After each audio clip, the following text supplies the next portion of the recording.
We're having technical difficulties, but we are live. That caught me by surprise. Like it all of a sudden went from 5 seconds on my end to boop, boop, boop, boop, live. Okay, so impromptu. No, I randomly do these lives. Don't go live that often, but hey, just woke up, feeling bored. Got my Yeti, gonna drink some water, killing a gallon a day. You already know how it goes. So, with that being said, the topic of today is Raid, Shadow Legends. No, I'm just joking. Not going to do a cell phone ad. Is Canelo Alvarez versus Dmitry Bivol. Who wins this fight? Why? How? I want to show y'all something real fast, too. Before we get deep into this, let me see if I can actually show without giving too much information away. Because... how do I do this? How do I do this? How do I do this? Hold on.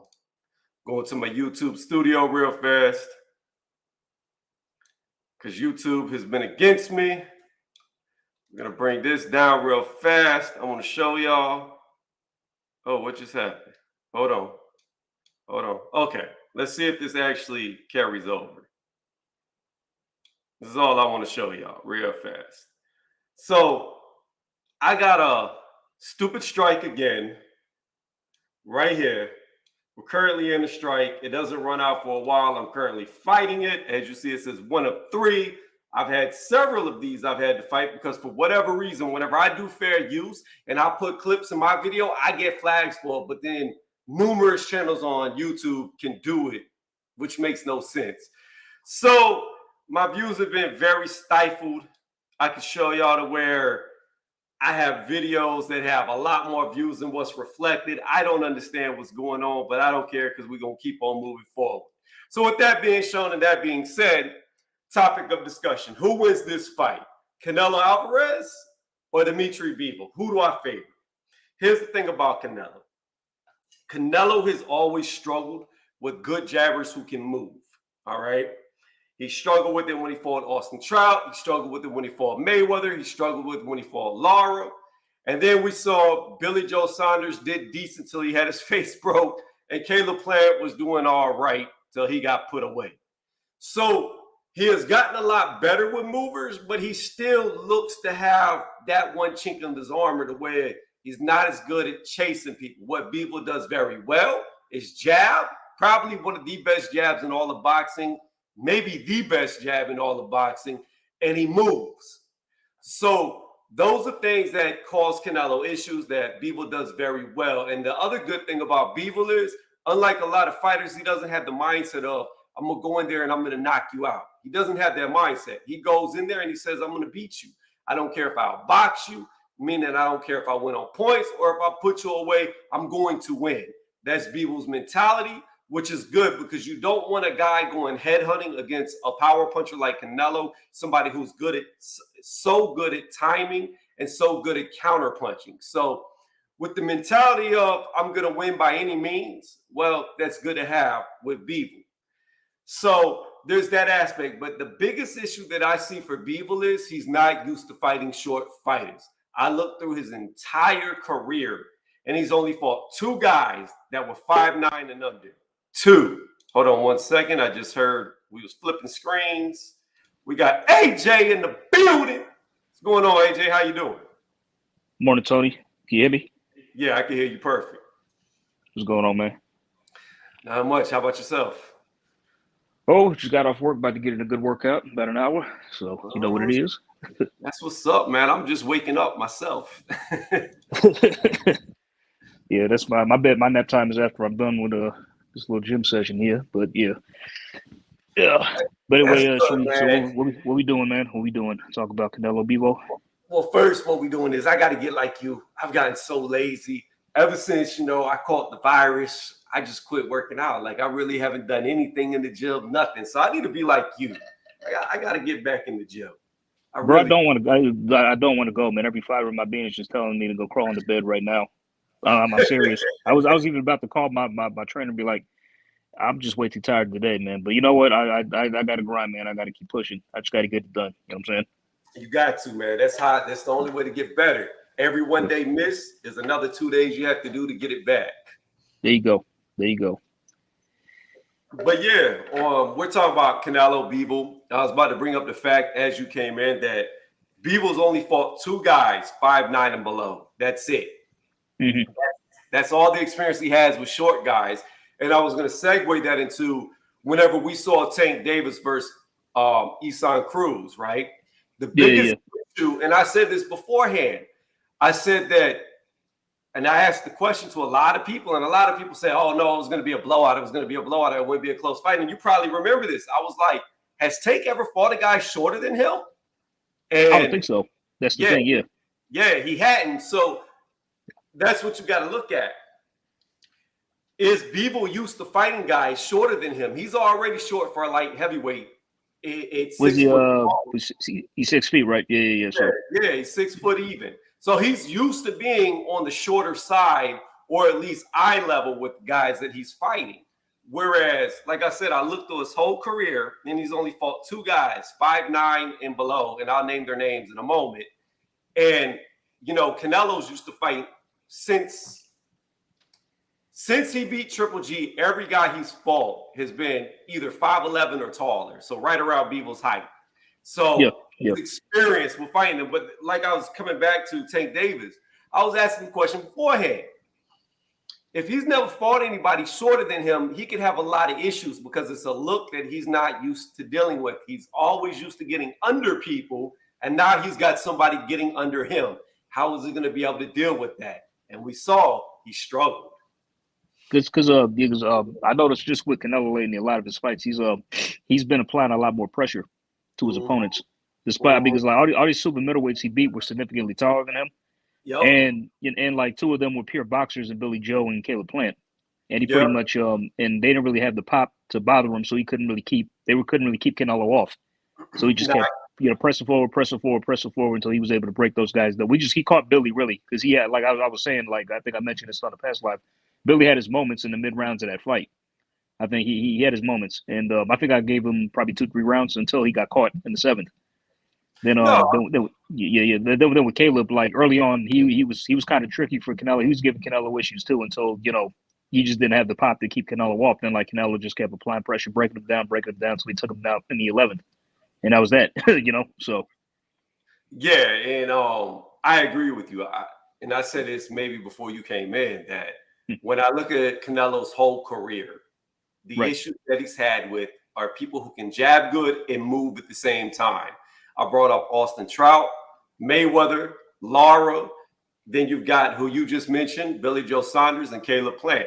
I actually gave Billy Joe more than 2-3 rounds. I think he was. Oh, you did? Okay. Yeah, I think he was doing quite well against Canelo until he got his face broke and he quit. Yeah. I think rounds, I'm gonna say 4, 5, 6. You can say 7. He really stepped up the tempo. Yeah. A bit. Yeah. I mean, and honestly, I was surprised. I'm like, okay, I kind of started to root for Billy until he got caught. You know what I mean? I thought he might have stuck in there. He might have hung in there and toughed it out.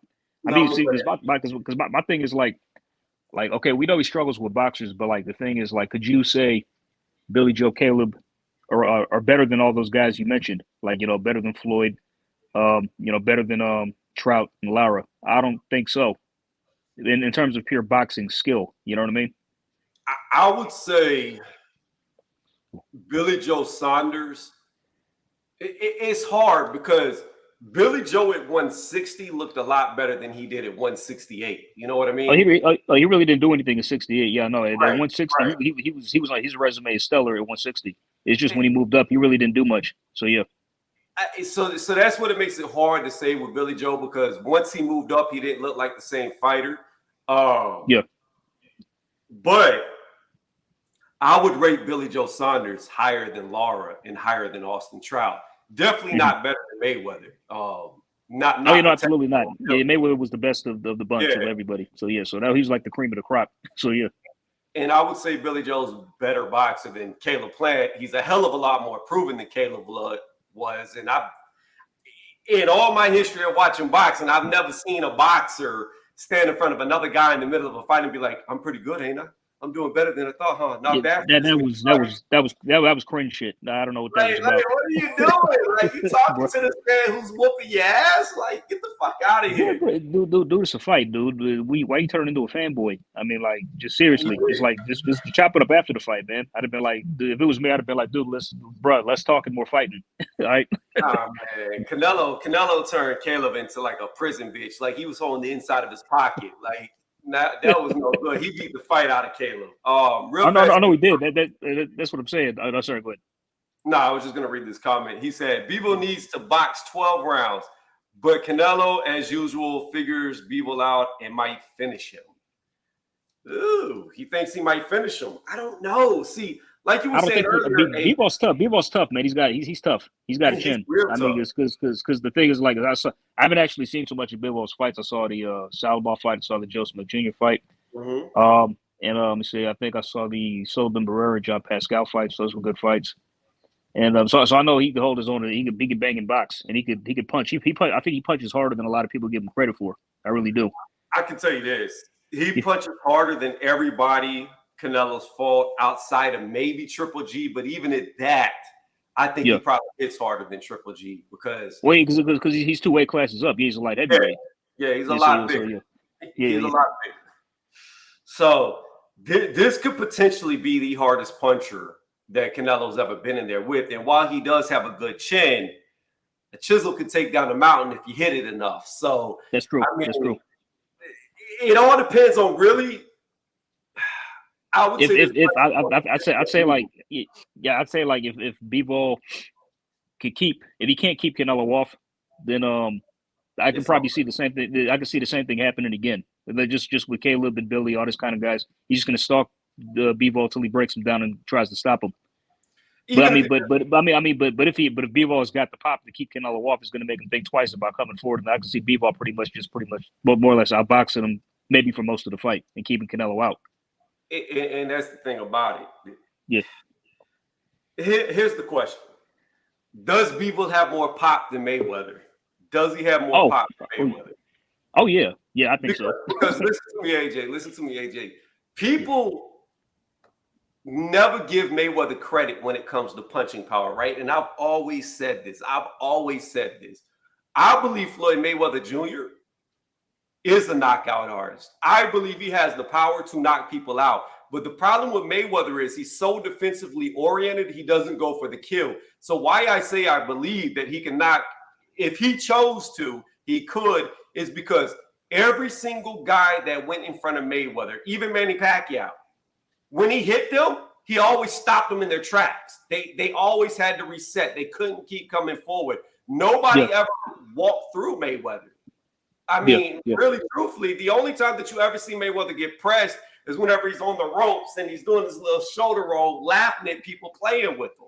Like, other than that, he would stop him. And like you said, if Bivol can do what Mayweather did and pop him and stop him in his tracks and then move around him, then yeah, Canelo's going to have a lot of issues, especially being that he's short.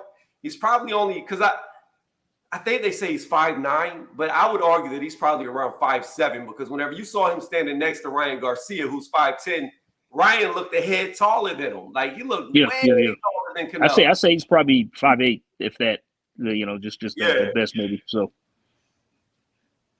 what's going on, 1-2 Kid? And then Aob's real fast. Aob's writes in the chat, and then 1-2, go ahead and say your pace.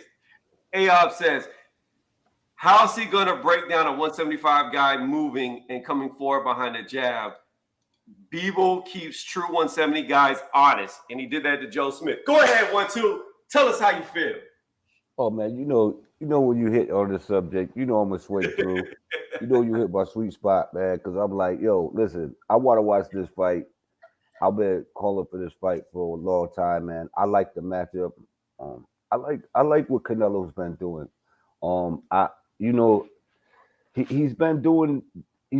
He became undisputed. He's going through things. He's got good defense. I like the way he can calm stock with the blocking or the head movement and all that.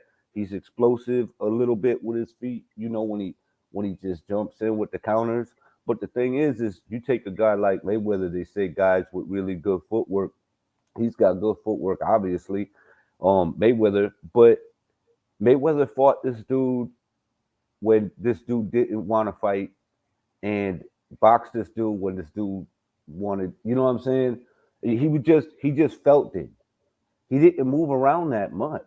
He just would bounce and relied on his reflexes. When this dude wanted to fight, he wasn't there. When this dude didn't want to fight and wanted to take a breather, he had a jab in his face or was putting combinations together. And I think that Bivol's got those attributes. Not as good as Mayweather, but he's bigger too. And like they were saying, man, Aobs, he keeps guys honest at 175, man, with his power. He's heavy-handed. He's a heavy-handed guy. He just don't, sit down on his punches a lot, but they must feel something. You know what I'm saying? Because they not just diving in unless they Pascal that does that against guys like Kovalev and anybody for that matter. Right. So I mean, yeah, I think the dude's got a really good chance. I'm not surprised if Bivol beats this guy. I'm really not. And I still give Canelo big props for stepping up to do it. But yeah, man, I think it's a great matchup. Here's my question for you, 1-2, because I know you watched the 175 division a lot. Here's the real question, because now I'm not saying Joe Smith is as skilled as Canelo, because he's not. But what we can say is he's got a hell of a chin. Now, my question for you is, do you think Canelo can take as much damage as Joe Smith? Because Bivol was beating the shit out of him. Even though it went to decision, he got outclassed badly. And Joe Smith's kind of the same thing. Come forward and can absorb shots and tries to counterpunch you. So do you think Canelo has more of a chin than Joe Smith? Yeah. I think he got or at equal too. We seen the shots that he was taking from Triple G, fresh on the chin, and he just no problem. But you see him get froze in there. You know what I mean? You see Canelo get stopped for a second. He just got a good way of hiding that, and that comes with experience. Floyd did too. Floyd would get stunned. He got hurt more than a lot of people think, but he just he knew how to hide it. So I mean, yeah, I definitely think that he got a good chin, man. I think it's up there with Joe Smith. Yeah, it's that neck, man. It's that thigh neck he got. But here's the thing, though. I hear you about Triple G, right? But at the end of the day, Triple G is only a 160-pound fighter. All right, we're jumping up 15 pounds. Now, granted, Bivol is probably the smallest light heavyweight in weight. Because he keeps saying that he can make 168, no problem. Yeah, he probably could, because he doesn't really. When you see him outside of fight competition, he doesn't look like he's that much bigger than where he fights. So I would say that at his biggest, he might be 185 pounds, maybe. He doesn't really look like he cuts weight.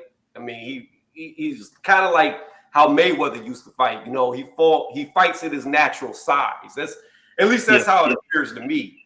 But even at that, you're looking at a guy who's going to be 180, 185, which is probably why Canelo didn't put the famous rehydration clause in it, because they knew it'd do no good against Bivol, because he doesn't get that big.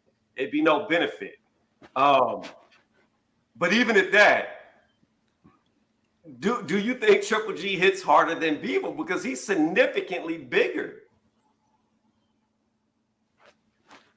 Yes, can me, Tony? Either one of y'all. Oh man, it's a toss. I don't know, because it's just I've read about Triple G's like sparring sessions, and like I mean, because according to I can't remember the guy's name, but just there was a source on Wikipedia that I checked out, and it's in like a heavyweight who like weighs like 243, who was in camp with Golovkin, right? He said he would spar with heavyweights and routinely drop and dispatch of them, and one guy even said he hit harder than Povetkin, and that shocked me, and I'm like, holy shit. I'm like, no way. I mean, so taking all that into account, now it's like, I don't know if he hits harder than Bivol, if that's even true. You know what I'm saying? My only counter to that is, yeah. if that was true, if that was the case, then my real question is, why has Triple G never made an attempt to move up in weight? Yeah. Yeah, that's the only thing. I mean, unless I don't know, unless he just deliberately just wanted to stay there to like, I don't know. I mean, but I don't know. I mean, well, that's a tough question. It really is because let me see. But I guess you could say Bivol hits harder than Triple G because he is naturally bigger. He's naturally stronger. So, I mean, but who knows? Who knows? I mean, God, it's such a toss up. It really is. What you think, man? What you think? I think the man punches hard for his size, a lot harder than a lot of guys. And I think he could probably punch like a 75-pounder, even though he's in a 160-pound body. I think it's probably because the way he sits on his punches and the extension he gets on his punches, and he's probably extremely heavy-handed. Like weight does mean a lot, but also weight distribution is a lot too. This dude's forearms is massive. His hands is massive. I'm talking about Triple G. You know what I'm saying? So when he gets that velocity, and then it's like getting hit by a guy that size. Because he gets full extension, and maybe he don't want to move up in weight because he don't want to slow down because it might take something off his punches. Who knows? Or maybe he just can't move up in weight, or has an issue moving up in weight because of the way he trains, I just, it's like because one thing my only issue is in this day and time, right? We're not back in the 50s. We're not back in the 60s, not even the 70s. And this day and time in this era, there are no career, I stay at this weight class fighters anymore. They just, they don't exist. Like guys outgrow the weight classes. They always move up, especially if they're champions. They move up. I mean, even if they're not champions, I guess technically he was a baby belt champion, but look at Mario Barrios. Like even his dude's moving up. And he getting his ass whooped in all weight classes. Oh, I get it. I Triple G is good at 160. I give him that. But with seeing how fighters move today, I really question how great of a fighter he actually is because he's never made an attempt to even go up. Yeah. So, I think he made an option of going down, though, which was odd. But maybe he's just comfortable there. Some people are just comfortable. Some people are comfortable at doing it. You see, when Floyd made 147, even when he moved up and fought guys that were heavier and fought at a different weight class, his weight didn't change much on the scales. You know what I'm saying? Yeah, but he's just comfortable fighting weight. When he was fighting at the creator weight of 152, the thing about it is that was his fifth weight class. So, he realized that I'm only a 140-pound guy, maybe 150 outside of fights. You know what I mean? But that's his cap limit. But he at least made it up to his cap limit to where he's like, okay, I can't go no bigger than this. 152, that's a stretch. Maybe he's not a big guy though. Tony. He ain't never left 160. Yeah, but maybe he's not a big guy though, Tony. Because think about it. Remember when he was talking with Teofimo earlier in Teofimo's career? They were like the same size, bro, in the ring. It was weird. It was strange as hell, and I was just like, damn. Some guys blow up, and some guys just don't. You know what I'm saying? Some guys don't blow up. My question is, name one great fighter from last era or this era who hasn't moved up in weight. Name Marvin Hagler. Marvin Hagler. Who? Marvin Hagler. Hagler. He never moved up. No. I said from this era or the last era, not all the way back when Hagler was fighting. Okay. I don't know. That's a good question. Yes, it's a good question.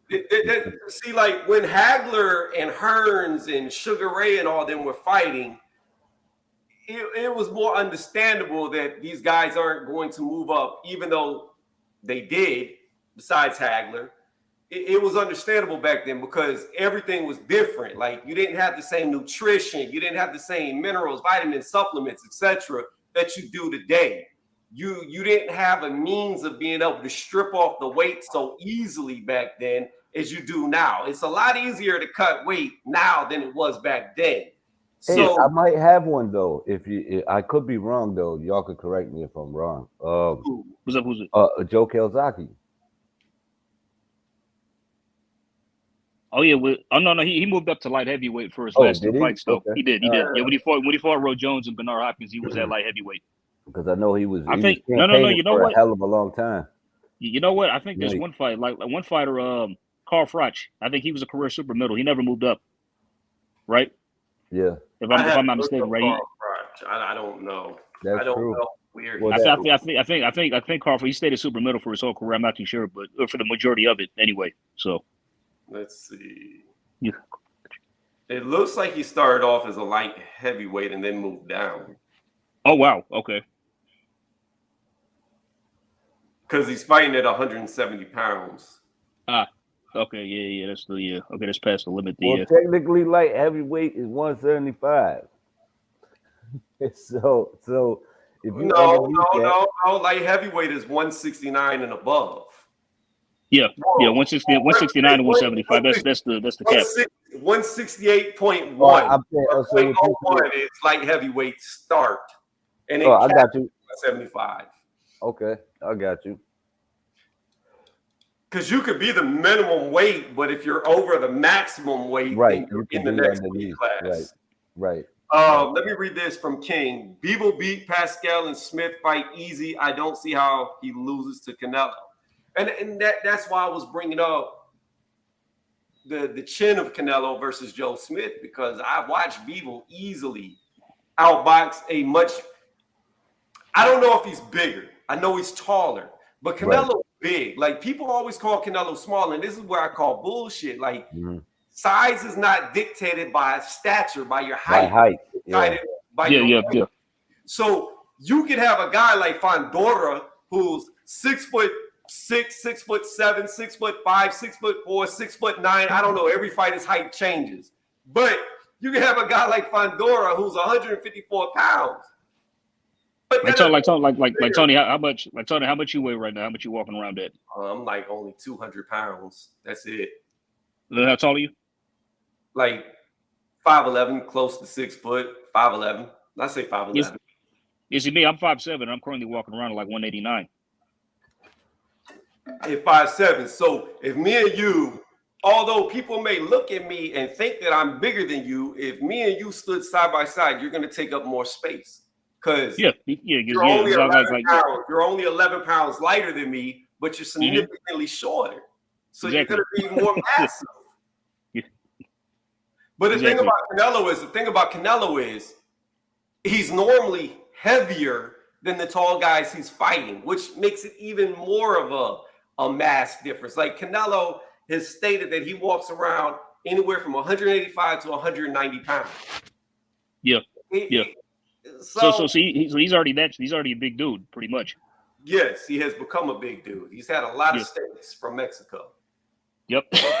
They got that beef over there.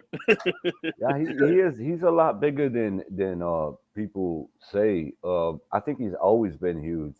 I think he was starving himself at 154. He could. Yeah. Starving himself. And I feel like the guy, and I think he may even had started at welterweight, but he started so young. He wasn't. I know he did. Yeah, he grown. started. He turned pro when he was like just a kid, 15, and I think when he first started, he was a light welterweight, like 139 when he first started boxing. Right, but he naturally has a thick build. So I feel like the guy he could have campaigned at 168 a long time ago if he chose to. I think he could have moved up a long time ago too, especially the middleweight. Yeah, especially he was fighting at 154. But still, it's a feat to conquer undisputed, even with his weight, because of his stature, and you're fighting guys so much taller and longer than yourself. Like, you still got to get through that. I disagree, I disagree. Like, here's the problem, and even when I fought, here's the thing. I used to have to go all the way down to my 160s, okay, to fight. And I walked around in high school at 185 with like maybe 4% body fat, like maybe just naturally shredded to the bone. And they used to make me shrink down, because the thing about boxing is, first off, most coaches don't like people who are muscular built. They don't like it. They don't like muscle bound fighters for whatever reason. Two, they want you as long and as strung out as possible, which is fine. But here's the thing: there is an art to boxing that has been lost, to where you have shorter, stockier guys who would get inside on the taller fighters, and they were completely useless. Where height can be an advantage, and nowadays it normally is, because you don't really see those shorter fighters fighting anymore. Like, because if they're shorter, they're gonna drain them to make them be tall for their weight class. And I feel like there's an art of fighting that has been lost, that we don't see anymore. Like, we don't see the Joe Frazier's who are only 5'9", or the Mike Tysons who are only 5'10". We don't see them anymore, and I think it's. I mean, I think just in terms of, like, you were just making a style comparison. I think if you're taller, it's an advantage if you know how to use your height and reach when you box to keep shorter guys out. I think you can compare. I also think you can compare his style too a lot to Mike. Canelo. Because I mean, he does explode, and people go, "Oh man, he got that knockout power," and I'm like, knockout power, man. This dude throws with the intent to hurt you. He doesn't. Because literally in the Caleb Plant fight in the Billy Joe, he threw nothing but power punches in those fights. He didn't really jab. I mean, he was just looking to take those guys' heads off and just tear up their bodies. Move, right? And when that first move, when he comes in, it turns into an offensive move because he's already in position to punch when he avoids that first shot. I think he uses angles well, like Mike does. Like Mike did. Think though, but and you could disagree with me 100%. But if I'm going to compare Canelo to a great heavyweight, I think he's more like a Rocky Marciano than he is a Mike Tyson. Because the thing about Canelo is he doesn't have the fastest feet. Mike Tyson was lightning quick. Like he's on top of you. Like he's so fat. Like that's what I never understand when people talk about Mike Tyson. They never bring up his speed. They always talk about his power. But how the fuck did he get close enough to these tall dudes to use his power? Because he was so fucking fast. The reason I'm comparing them though is because of little things like that. Well, Mike would come inside, avoid like 3-4 punches, and then find himself in position to hit you, and you can't hit him. He was fighting off the line, and you know what I mean. It just looked beautiful, and I think Canelo does that too. But Canelo tends to go to the body a lot, and but he does go to the head as well. In moments he does have that where he can explode and come inside and do it quick. You know what I mean? These are good attributes to have. Because one thing that Canelo did I really liked in the Caleb Plant fight is how he trapped Caleb on. I don't know what Caleb was doing with this Philly shell shit.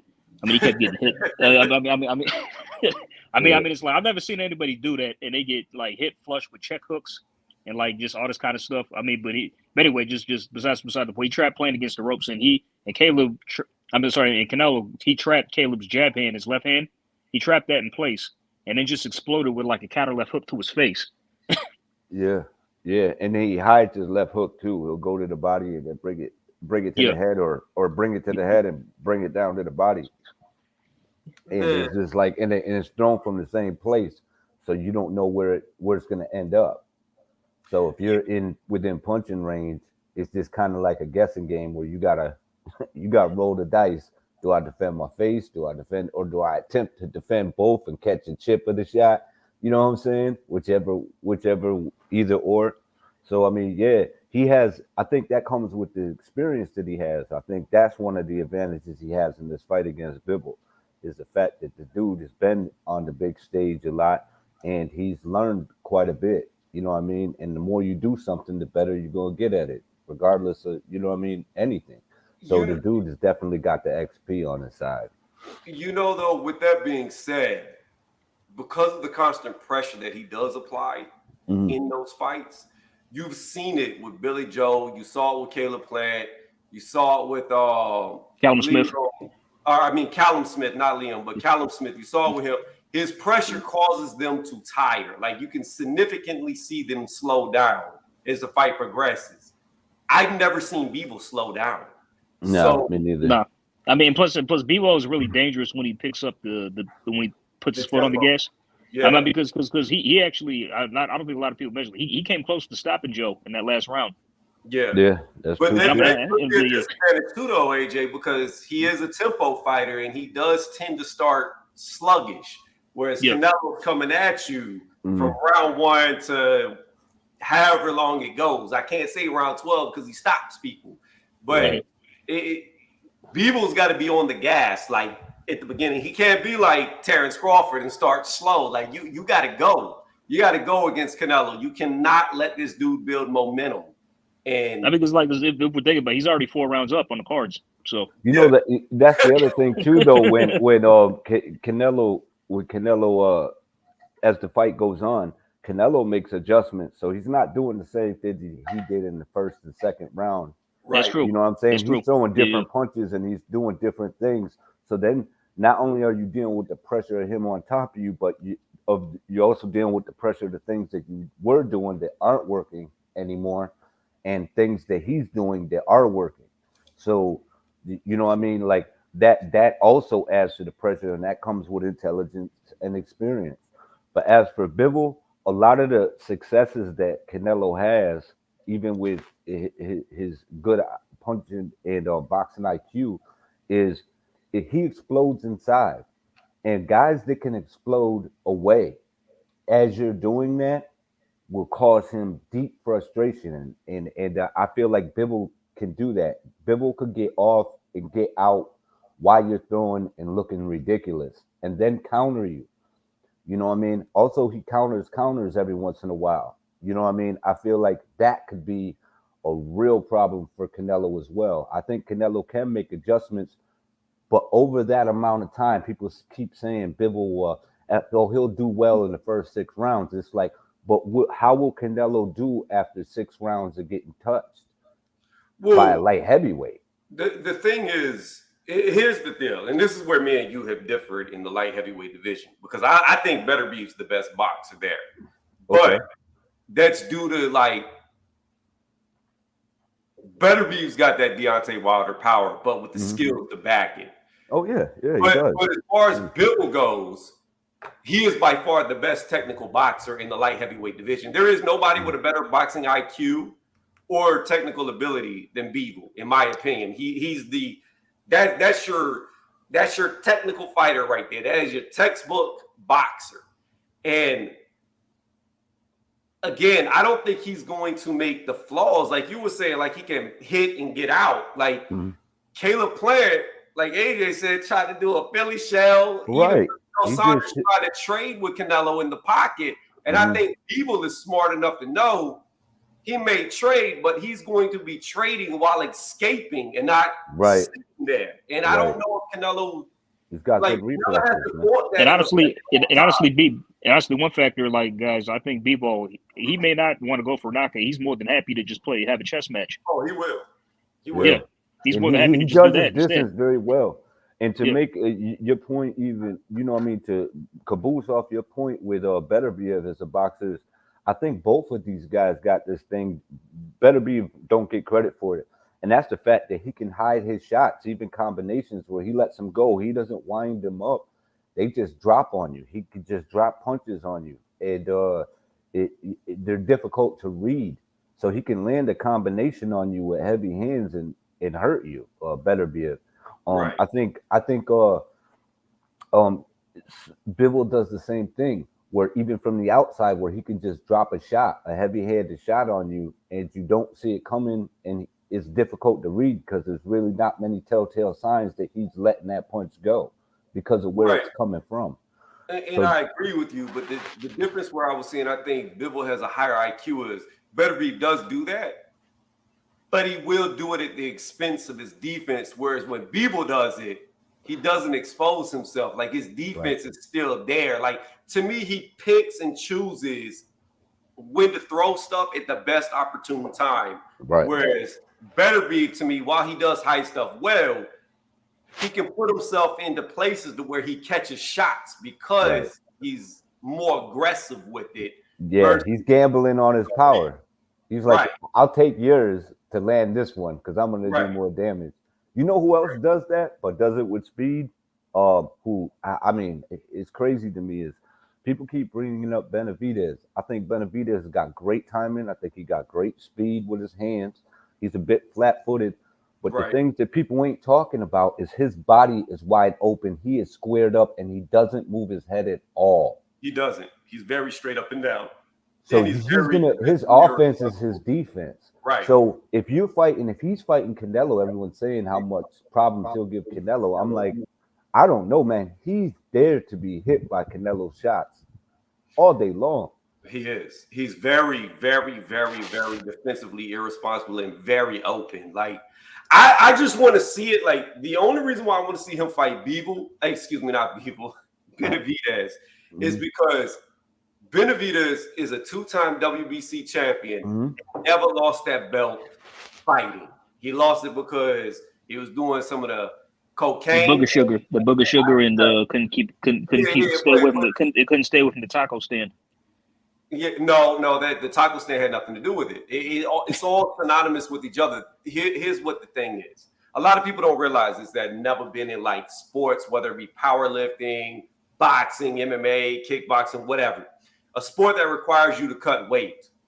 Cocaine is a very good means to lose weight. It ups your metabolism significantly, so you lose weight. So it only makes sense that after they caught him on cocaine, can't do that no more. Then he busts weight because a tool that he was using to cut that weight, he can no longer use. So it becomes harder to drop the weight when really he shouldn't be fighting at 168. He's really a 175-pound fighter. Well, that's where he turned pro. He turned pro 175. Yeah, and he's just so. To me, it makes sense. It had nothing to do with overeating. It had to do with the 1-2. Because like John Jones got caught on cocaine too. It has to do with weight cutting.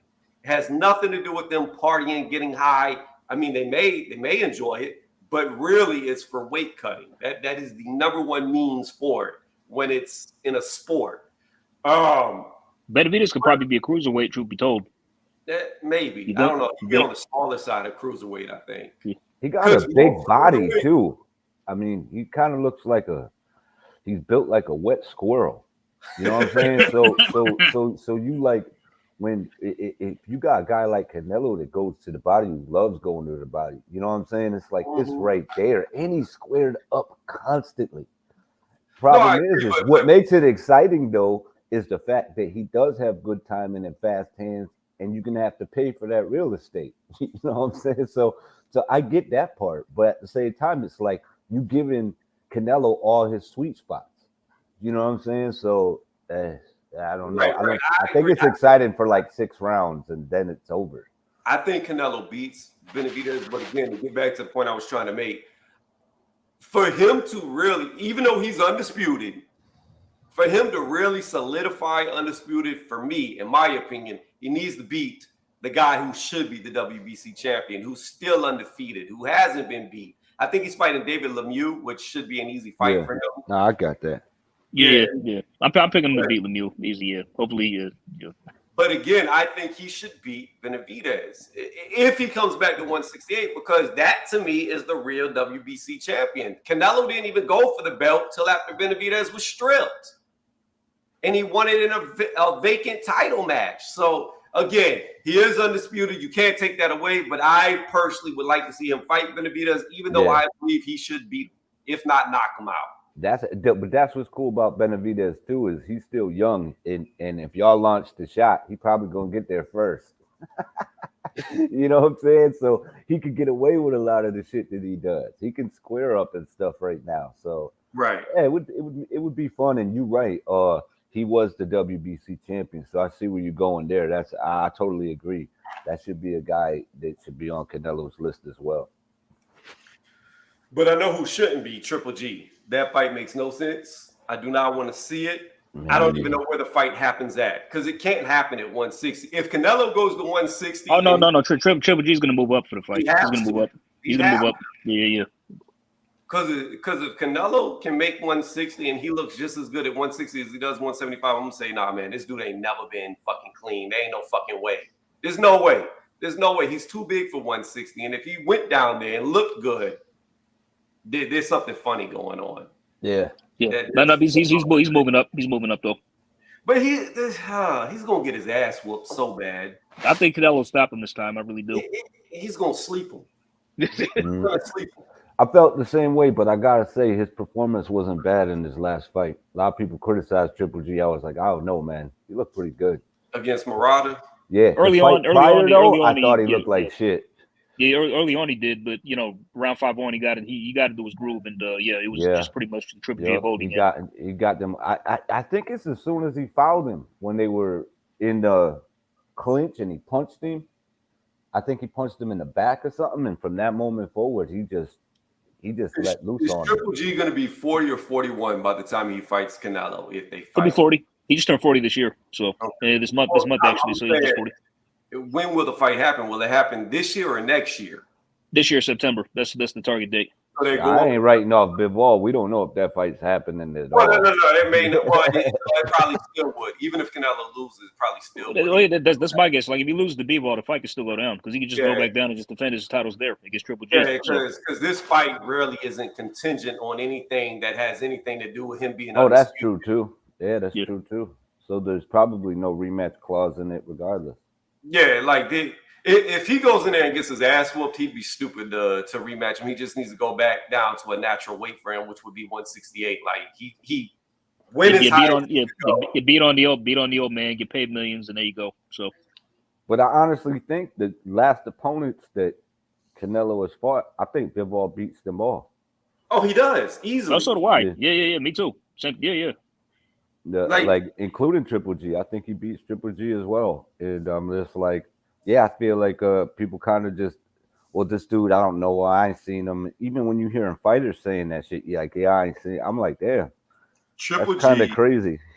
Triple G loses to any elite fighter. He gets, if he got in there with Charlo, he'd get knocked out around the 9th or 10th round. He wouldn't have the gas. He wouldn't have the gas. He'd only be dangerous early, and then he'd be overwhelmed by the speed, the youth, the endurance. He's Triple G is shot. He's got nothing left. Like, he beat Murata, but who the fuck is Murata? Who cares? Yeah, skill set wise, that's what I was saying too. I was like, I couldn't believe how many shots the dude took though. And he still it's just Charlo. I don't really I haven't really rated him lately. I haven't really liked what I've been seeing. It's not about rating Charlo. It's about, I'm telling you, Triple G. He's not a Bernard Hopkins. He's not a Floyd Mayweather. He's not a guy. He's not a Klitschko. He's not a guy that can stick around. Like, I'm telling you, the first time he gets in there with somebody who's at the top of the division that's young, he's going to gas out. Like, every fight he fights, to me, even though he knocked out Murata, he looks like he's losing a step. Every single fight, it looks like another step lost. And Murata is a herd too. He's like herd. He just walks in and throws punches. Right. And I'm just like, and he just takes them. But you can look good against a guy like that. You know what I mean? But if a guy's got good reflexes, well, now you know he's not there for them shots that you're throwing. Now you're missing shots, and missing shots takes more out of you, and then it also causes frustration. So I think that you're right. Well, if this guy's in there with a young guy that can move around. Look at how he looked against Dermiachenko. He should have lost that fight. Yeah. He looked real bad in that fight. Yeah. And that's my point. Dermiachenko's not even, he's a good fighter, but he's not an elite fighter. He's a good fighter. Because every time he stepped up, he lost. Yes. And that's my point. And the difference in that fight, because I think he fought Sarameta after that, and then he fought Murata, and he knocked both those out. The difference in Sarameta and Murata is they're slow as molasses. With Dermiachenko, he beat the shit out of Zarameta. Like I think he was honestly, he carried that guy. I think he really carried that guy. But my point is, both those guys are turtles. Like they're slow. They look like the world's strongest man when they're pulling the 18-wheeler behind them. That's how fast they move. Like they're slow. Dermiachenko, on the other hand, had what most young guys have: speed. And as you get older, eventually you start to slow down. And when you start to slow down, you can't get off the shots because you're just getting outgunned. And that's what I believe happens to Triple G against any top guy who's got youth to him that he fights. Like, he's going to just get Canelo was going to batter this dude. Like, I believe Triple G beat him in the first fight, and I thought the second fight was a draw. However, I'm not mad if you edge it to Canelo. But he definitely lost that first fight.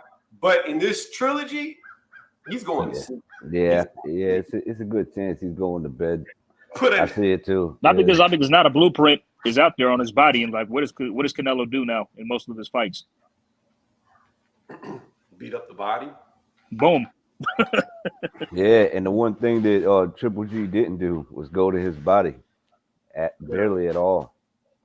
He didn't go to Canelo's body at all. He was too afraid of the counters.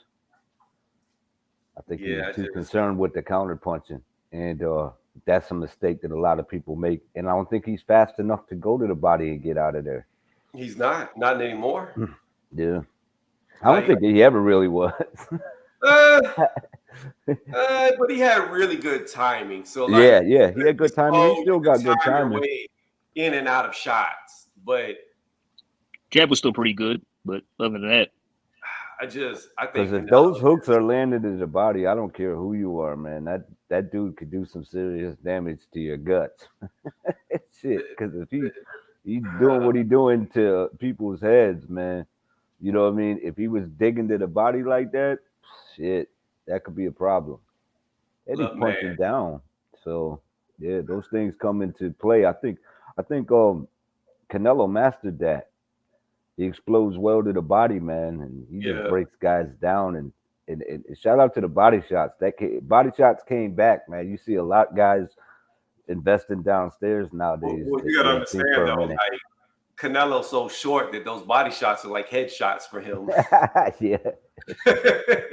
All right. He's literally jabbing straight across and hitting you in the body, especially with the guys that are so much taller than him. You're right. You're right. You're like, man, I ain't wasting no shots to the head. That's just gonna make me more tired. But that's the only issue, like I was saying earlier, that I see with Bivol is, I don't know if you can see this, but this guy, Robert Burridge, was 5'8", and he fought him in 2017. And then the only other guy under 5'10" was Joey Vegas, who he fought in 2015. And since Canelo has fought Triple G the last time, every fight he's had has been somebody 5'11", which is close to Bivol's height, to 6 foot and above. So there's also that experience factor of Bivol's not used to fighting short guys, and Canelo's used to fighting tall guys. Yeah, that's a good point. How efficient is he going to be at punching down at a guy as short as Canelo when he's only used to fighting guys his height and taller? Mm-hmm. When he gets prepared for that in sparring. Yeah, but how do you prepare for Canelo? Who fights like Canelo? I mean, with just bringing the short sparring partners, just stuff like that. Guys as tall as him, maybe. But who knows? Who got the movement, the timing, the countering like Canelo? That's 5'8" or 7. Who fights like him? I don't know. You're gonna have to bring up a welterweight in there and spar, and just don't let him hit you. And be like, if he hit you now, if that was Canelo, your ass would have went down. But then he ain't taking no injuries either if he does. So that'd be probably be a good way to do it. I'm not sure whose style would be good to do it, but yeah. What's crazy though, 1-2 is even the welterweights are taller than Canelo. Right. Yeah, the guy is short, man. He's short. He gets full extension in his shots too. He closes distance well. But the one thing that he doesn't do, and that's he doesn't cut off the ring well. He follows guys around. But he can close the distance and land a good shot, and then the guys shell up, and then he goes to work on them. But he doesn't close the ring off on people. He doesn't cut off the ring on a lot of people, man. He just kind of follows them if they're. Well, that's been the chicken of his armor for his entire career. You had, like I said earlier, Austin Trout, Mayweather, Lara, Billy Joe Saunders, and Caleb Plant. Like, they all gave him issues, and that's that movement.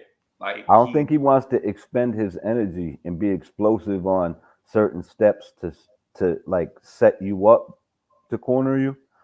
I don't think he likes to do that because I feel like he explodes and he fights in spurts, and I feel like that's how he conserves himself throughout the fight.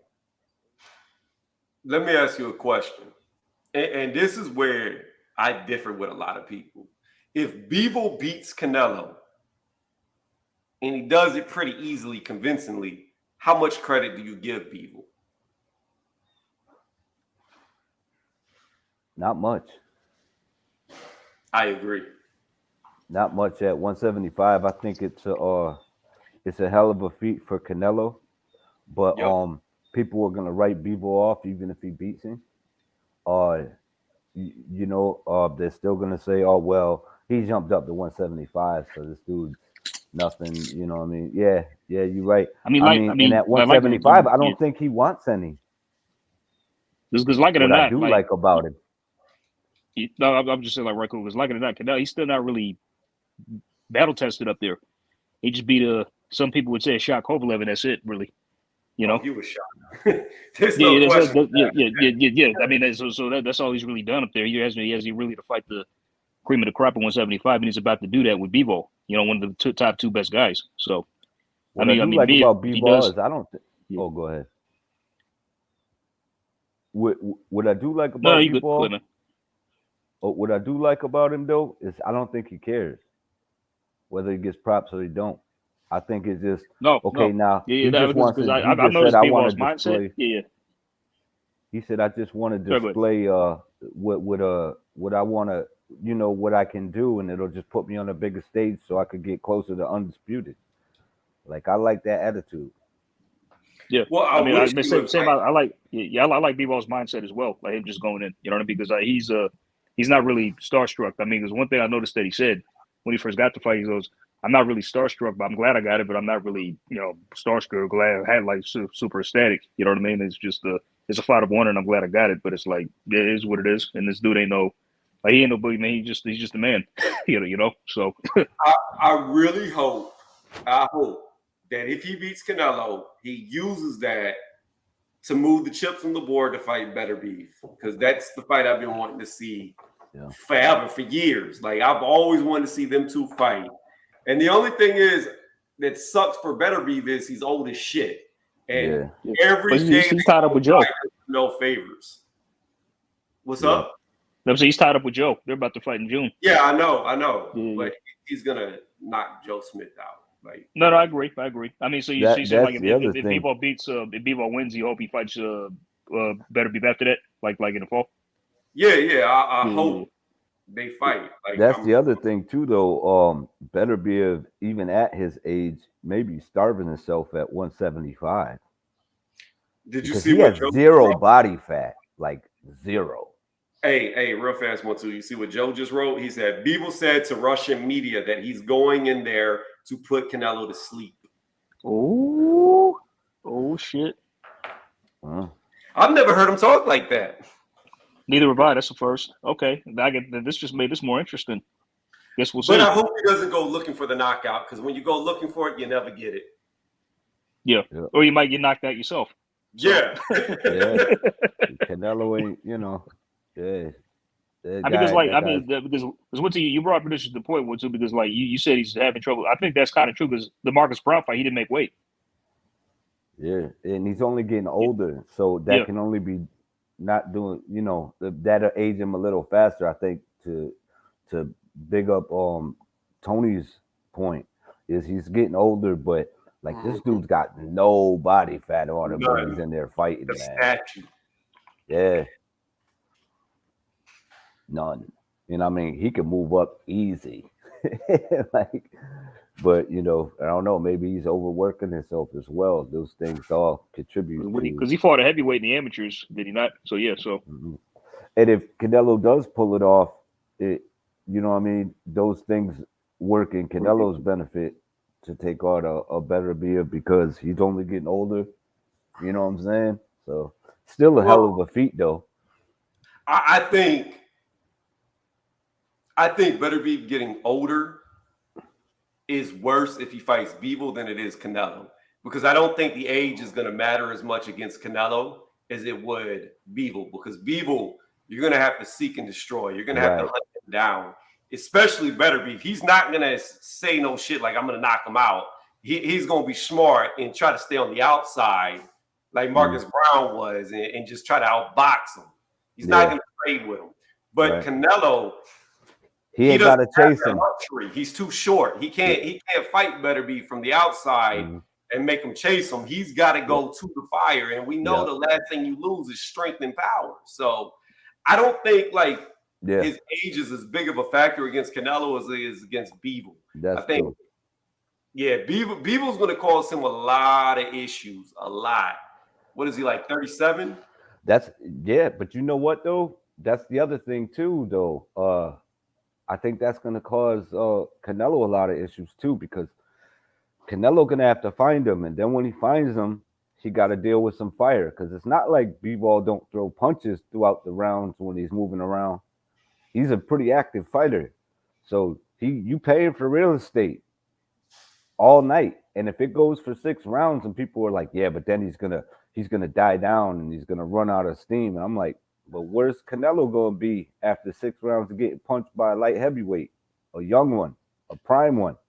Well, that's the thing about it. Like, Bivol's knocked out everybody outside of the top 10 light heavyweights. Like, they even though he's only got like 11 knockouts, I think what does he have? 19 fights, something like that. Yeah, 20. I know he's got 11 knockouts, somewhere around like 19, 20 fights. I think 19. But the 8 guys he didn't knock out were at the top. Like, we're not talking about like where Canelo's coming from. I would say that those are the type of fighters that he does knock out. Not saying he will knock out Canelo. I'm just saying. I think they both in for a surprise when that fight goes down. I think a lot of people are going to be shocked at that. I think Bivol going to be shocked at some of the things that Canelo does as well. He could be like, oh, shit. Right. Question for y'all. Y'all paying? Yeah. No. I am. No. I'm paying for this one. I refuse. I refuse to pay for it. Let me tell you why. I understand, Tony. I get it. But go ahead. You just No. Look, I just paid to watch that bullshit card of Tyson Fury and Dillian White. Like, I paid for that. But I refuse on principles alone to pay for a DAZN card. I refuse for it because Eddie Hearn, when he came out, he said the pay-per-view model is dead. Why wouldn't you come to DAZN and pay a subscription? It's more value for dollar. It's more value for dollar. He kept saying that. We don't believe in pay-per-view. And here we are. He's doing a pay-per-view because he's losing money. He couldn't. You're holding him to his word. Right. So I'm not going to pay for it. And I understand that. I hope it's a financial flop. Even though it won't be, I hope it is. I hope they lose so much money on this fight because they're charging pay-per-view for it. In fact, my May DAZN, I've already canceled it. So I won't even have DAZN. That'll be the first month since DAZN. I had DAZN the whole time. They wasn't even streaming fights. When all boxing was shut down, I was still paying the monthly fee because I wanted to support a platform that's going to give me these high-profile fights for just streaming. So I always supported them. But the month of May, no support, not giving them any money. Don't give 2 shits. I hope it's a financial flop. You know what? I don't hate you for that because I'm petty like that too. That's why I don't pay for Tyson Fury fights. I'm just keeping it. I paid for the Spence Ugas fight, but I ain't paid for the even though I wanted the Dillian White fight. I mean, man, Undisputed was there, man. He held up Undisputed. He said he was fighting AJ. He didn't. And I was like, you know what, man? Spence Ugas, that's the last pay-per-view. You Spence Ugas, that's the last pay-per-view card. No, that's the last PPC card I'm buying for a while. Like, I mean, if Spence Crawford happens, they got my money, but I'm not buying no PPC cards for a while. I think I'm gonna hold off on that. So, well, I damn it. Hey, yo, is Rolly Tank pay-per-view? Probably. It is. I'm definitely not paying for that. It is. No need, Tony. It is. I'm not buying that shit either. I'm not buying it either. What's the price? Probably $80 like most of them. Let me see pay-per-view. Let's see what the price is. If they even, it's on Showtime pay-per-view. All right. What's the price? Where's the price? Show me the price. What are y'all Probably charging? 75 to 80 if that. I don't think it's any cheaper than that. All right, let me go to Showtime.com. Showtime. Try Showtime free for 30 days, but it's probably not going to include the fight. Let's browse. Tank Davis versus Rolly Romero. It's not even coming up on the Showtime website, so maybe they probably still too early, but they're going to charge probably 75 to 80 for it. I know that. Yeah, they're going to be like, surprise, motherfucker, $89.99. I ain't buying that bullshit. Yo, you know what though? You're gonna be mad as shit. You say you're not gonna buy it. Rolly No. I know why. Yeah, I know. That's what's gonna happen too. I'm not gonna buy the shit. Then I'm gonna read the headline. BadLeftHook.com. Rolly knocks take the fuck out in like round 6 or 7. Yeah. I'm like, oh shit. Like damn. But like with the Bivol, I see where you're going with it, but that's a fight that I've been wanting to see. So, you know what I mean? And if Canelo pulls this off, man, big ups to that, man, because those are a lot of hurdles he's gonna have to cover to get in there and do this. They're like, oh, he leaves his body open. It's like, but he moves his feet, bro. Yeah, but let me ask you this though: while you mad at Tyson Fury for holding up the heavyweight division, do you think Canelo's gonna go for undisputed if he beats Bivol, or do you think he's just gonna evade Beterbiev and go back to 168? It don't matter to me whether he goes back to defend his undisputed or whether he goes for undisputed at 175. I think they're both good moves. Yeah, but my only point is then he's holding up 175 for undisputed. Then he'll probably, but he's fighting like 3 times a year. So he's really not holding anything up. Well, he is. If he's got one of the titles and right, but for most of these big events, they take years like a year to promote or 8 months. You know what I'm saying? Where they set up the fight or 5 months where they're getting everything. He's doing that shit within a short amount of time, like 3 times a year. Well, I know he became undisputed at 168 in 11 months. 11 months. Yeah. 11 so I months. mean, hey, if he wants to bounce around and do that, I don't think he's holding much up. And shit, I mean, Bivol and Beterbiev didn't happen, and that could have happened a couple of times, but they were holding out for money. So I'm not mad at it. You know what I'm saying? They were basically holding on to it so that they could do it. They figured they'd be better in Russia, not Bivol, but Bivol's team.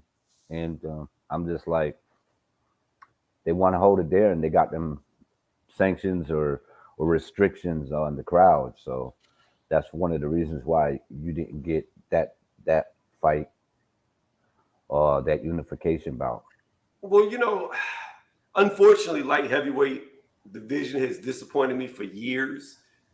First, you had Kovalev. He would not fight. Fuck. With Adonis or somebody else? Yeah, Adonis Stevenson. Like, I saw him in my head, and then it just went as fast as I said it. I thought it. I mean, he would not fight Adonis Stevenson, and Kovalev ducked him. He ducked him without a doubt. Tony, you know what's funny? Like, Adonis Stevenson always makes me laugh because, like, whenever he would like get a highlight reel knockout, he would always run around the ring like he won the lottery. Yeah, he would. But here's the thing about it: a lot of people try to say Stevenson ducked Kovalev, and it's a lie because Mauricio came out, and Mauricio made a statement saying that he no longer ranks non-WBC fighters as ranked WBC fighters because of Kovalev. They ranked Kovalev number 1 in the WBC to set up the Adonis Stevenson fight, and then Kovalev never fought him. So that's why Mauricio no longer does that. But Stevenson was avoiding a lot of fighters too at 175, like Canelo Alvarez. He never wanted to get in the ring with him. You know who also dunked Stevenson? Andre Ward. Oh, Andre Ward as well. Yeah, you didn't hear him mention him barely at all, ever. Never. But that's my thing. And now here we are, not that far off from getting undisputed. and it's probably not going to happen because Canelo's going to beat. Well, I shouldn't say that. He may lose to Bivol, but if he beats Bivol, then he's just going to go back to 168, and we'll never see that title move till it's vacated. Well, if he's going to do that, he might as well just vacate it like he did the WBO belt when he won that. I don't know if he will. Because Zerto's got a fight where the winner of that will be his WBA mandatory challenger. So Zerto Ramirez is trash. He's got like I know, right? How you got 40 plus wins and you ain't never fought nobody? Yeah, I think he's a decent fighter.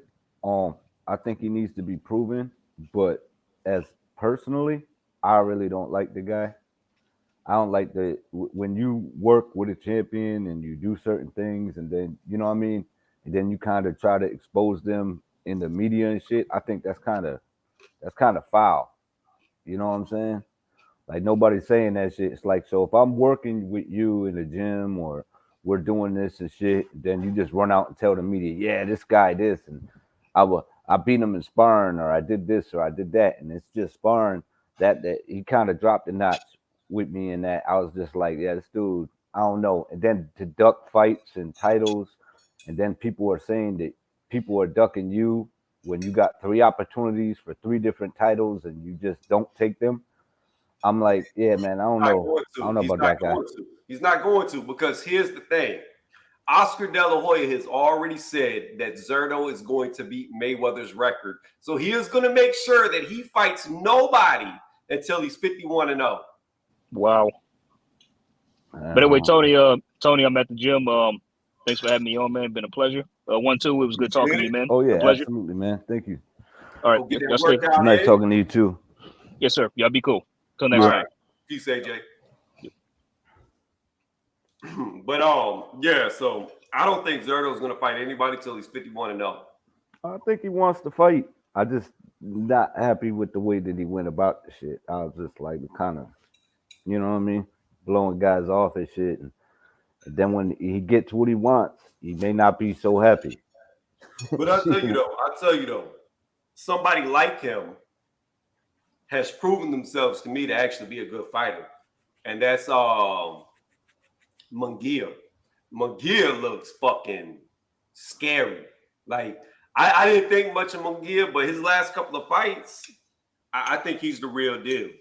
Oh yeah, but the way that Golden Boy brings up some of these fighters, it kind of it makes a lot of boxing fans dislike them. No, I know. You know, yeah, but yeah, he does look good, and I would like to see him test himself, you know, against the big names, because he did look really good in his last couple of fights. But I just want to see him in there for a title, and you know what I mean, or with a big name that because he can compete. You know what I'm saying? He can compete, but just calling out Triple G when you know Triple G is locked up, like it doesn't make sense. But I'm telling you, like I said earlier, any of these young guys will beat Triple G, and they all know it. That's why they all yelling for Triple G. Like, I honestly believe it ain't got nothing to do with him being locked up. I honestly believe they're like vultures circling a corpse. They're just trying to get down and peck at it first. Because as good as Triple G was at 160, I don't think he's the same fighter at his age. I don't think. I got a question for you then. You like Munguia? You like where Munguia is going right now, and you think he's a great fighter? What do you think a matchup between him and Charlo would look like?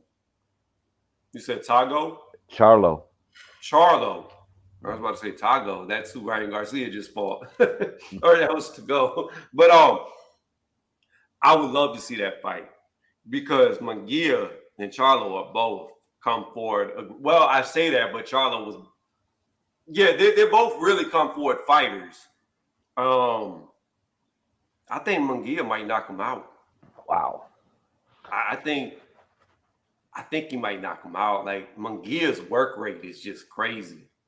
And I mean, he's got pop. And you know, like a lot of knockout artists, they're not volume punchers. You know what I mean? Like they're like Canelo. They're hard, whop, whop, but it's not like an accumulation. Munguia is a volume knockout puncher, and that is rare. Like, it's rare to see a guy that can hit hard and hit so much hard. You know what I mean? Yeah. Yeah. So I think he could overwhelm Charlo. I really do. I think it's a good fight though. I think that type of fight should be made. You got two young guys, two decent names, and I think it'll like, the winner walks away looking, you know what I mean, stellar. You know, but I feel like they're holding up their careers by not making fights like that. Well, the thing is, I don't think Charlo would fight him though. I think Charlo is chasing Canelo, even though he said he'll never go to 168. You know, everyone's saying that everyone's chasing Canelo, but I think they all, like what you said, I think they all really deep down just chasing Triple G. Yes. And Triple G don't got time for nobody. So, I mean, you're talking about people holding up the division. These guys been holding up the middleweight division, Triple G, Charlo, and Munguia for the longest time, man. Like, it's like, what are y'all doing? Like, you know, and then you got like Andre, like, hey, guys, fight me. Yeah, and they like, ain't no one trying to fight your boring ass. You know what I mean? And it's just like, man, if these dudes would match up, you know, it would solidify them at the middleweight division as the guy, because who do you call the guy if you ain't a fanboy at the middleweight division? Like, who do you call the man? Who's the man at middleweight? None of them are acting like it. I'm gonna tell you. I'm gonna be honest. I don't know how good he's gonna do against Parker, because I don't think Andrade can be as great as Canelo. Meaning, I don't think he could do all the divisions. I don't think he could be undisputed in multiple divisions. I don't think he would be competitive at 175. But what I do believe is he'd beat the shit out of Canelo. Really? That's what I do believe. I believe he is everything that's bad for Canelo stylistically. No, I got you. I mean, it's just like, it's not that far fetched. It's just like a Bivol. Fighting Andrade is just like Bivol, except with a little less power, but a lot faster. So, again, like, if Canelo can come through Bivol, which is a big if, then maybe he stands a chance against Andrade. But I just see Andrade like the same thing. Like, he's going to piece you up and he's going to be gone before you can get there. Yeah. And, I mean, people hate on him because of, like, oh, you don't have a lot of knockouts, but who cares? He's outclassing most of the guys he fights. Like, when it comes to Andrade, but when it comes to Andrade and Canelo, you're never going to get the fight. You're never gonna get the fight. It's never gonna happen. You're a horrible fighter. I know. Payday. You want payday? Yeah. It's like, oh man. You remember the movie? You remember the movie Great White Hype? Yeah. It's just like that. Like, he's just been chasing the champion forever. He's just gonna have to. What Andrade's gonna have to do is jump in the ring and just beat the shit out of Canelo at the end of a fight.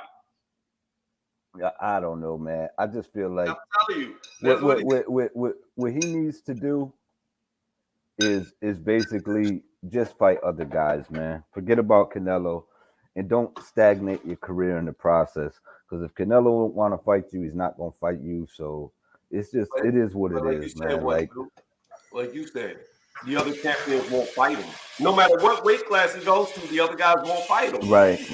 Which sucks, man. That shit sucks. It sucks. But then there's certain guys where he's just like, nah, you're not on my level. I'm not fighting you. It's just like, what? You just fought this guy. So that's the one thing I could care less about boxing, man. Is when you got a guy that's calling you out and wants to smoke, and these guys really don't want to make it happen, even if it's for a title. And I'm like, what's the point, man? But I mean, but to me, 160 is the worst. It's the worst, man. No unifications. And let's just be honest. When Triple G fought Murata, okay, it's a unification. But what champion at 160 wasn't salivating for that Murata fight? Exactly. You know what I mean? They were like, "Come on, let me fight Murata," and it's just like that was their cherry. You know what I'm saying? And Well, a prime example of that is like, and I bring this up all the time.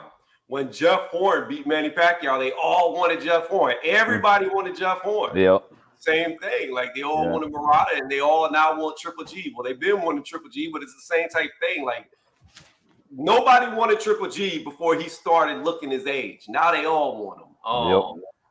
Oh yeah, it's true. But, It's true. but let me ask you this, because I've never seen him fight. Speaking of Andrade, how good is Zach Parker? I know he's undefeated, but I've never seen him fight. I haven't seen him fight myself, to be honest with you. Okay. Yeah, I haven't. I haven't seen Zach Parker. Maybe Actual Facts knows. Well, he said he was going to jump on, but then he said, "Let me get to the house." So Okay. I mean, I haven't seen him fight. I may have watched him when I heard it was announced, but I might have had some other stuff going on and wasn't really paying attention. right. Who knows? Who knows? But I know it doesn't do if Andre beats him. I don't think it's not going to do much for his career. It doesn't. And that's the problem, man. It's stagnant. It's a little payday, but it's not helping. And that's what I fucking hate about 160, man. That's what I hate No, about. no. Parker's at 168. Oh well, yeah, yeah. You're right. You're right. He is at 168, and Andre's moving up. Yeah. So why did he activate the WBO to take on the undisputed champion in Canelo? I don't know. I don't even know if they'll let him. Look, here's the deal. Canelo, he makes the rules. Like there's no rules for Canelo. No sanctioning body is going to make Canelo do something that he doesn't want to do because he's worth too much money, and that percentage of that cut is too great. Yeah, right. They don't want to risk it. You're like, oh no, I just dropped the belt. Fuck you. Yeah, he would drop. Like, no. Wait. We kidding. These just jokes. They just jokes. Who would you like to fight, Mr. Canelo? And shout out to Actual. He broke down the IBO to me about how they do the rankings and stuff. But what fucked me up about the IBO is like Canelo was fighting. I forgot when it was a while back, but he hadn't been in the weight division for a minute, and he was still the IBO champion in that weight division. And I was like, that shit was crazy to me. I was like, why the fuck is that? I was like, it must have been a glitch in the matrix or something. Nah, they was they overrated that shit. They were like, no, keep him the champion. Yeah, but it is. They need that name. They need that name, and like you said, sanctioning fees. Sanctioning fees is sanctioning fees. That Let me tell you something. Them sanctioning fees ain't gonna look the same. You take that WBO and whoever's fighting for it at 168, it ain't gonna generate no money. Like Mauricio, he was like, "Why don't you and Callum Smith fight for the WBC as well?" Look, this comes with a prize at the end in the cereal box. Look at this, you get a WBC title for you. Anything like he's doing you a favor.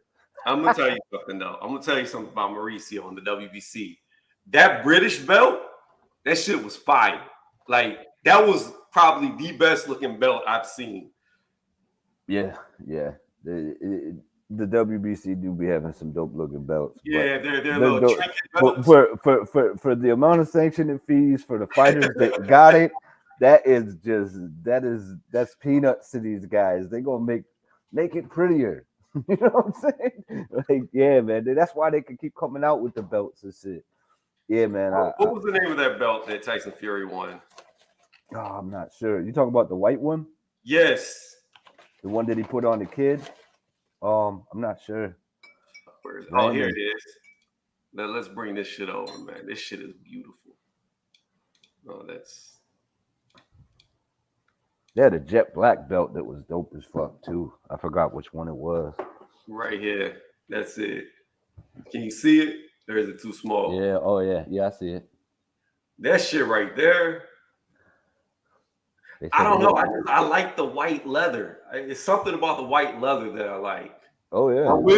I wish what they would have done is where the blue comes through. I wish they would have taken it through the belt as well in the red to the leather.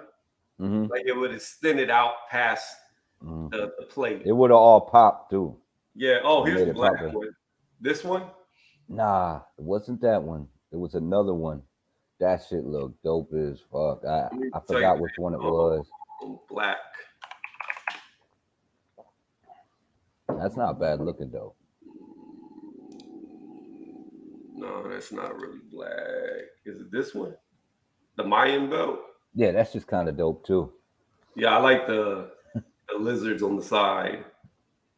I'm not seeing another black belt besides those two. It's hard to look for them There's so without. many of them. I know. I know. Any of them shits, man. Is it the rose belt, the pink one? I like their pink one. Hold on. It was for the females.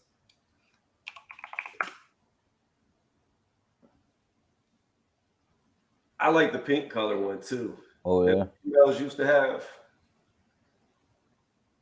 Got Layla right there. What's that one? The third one right there.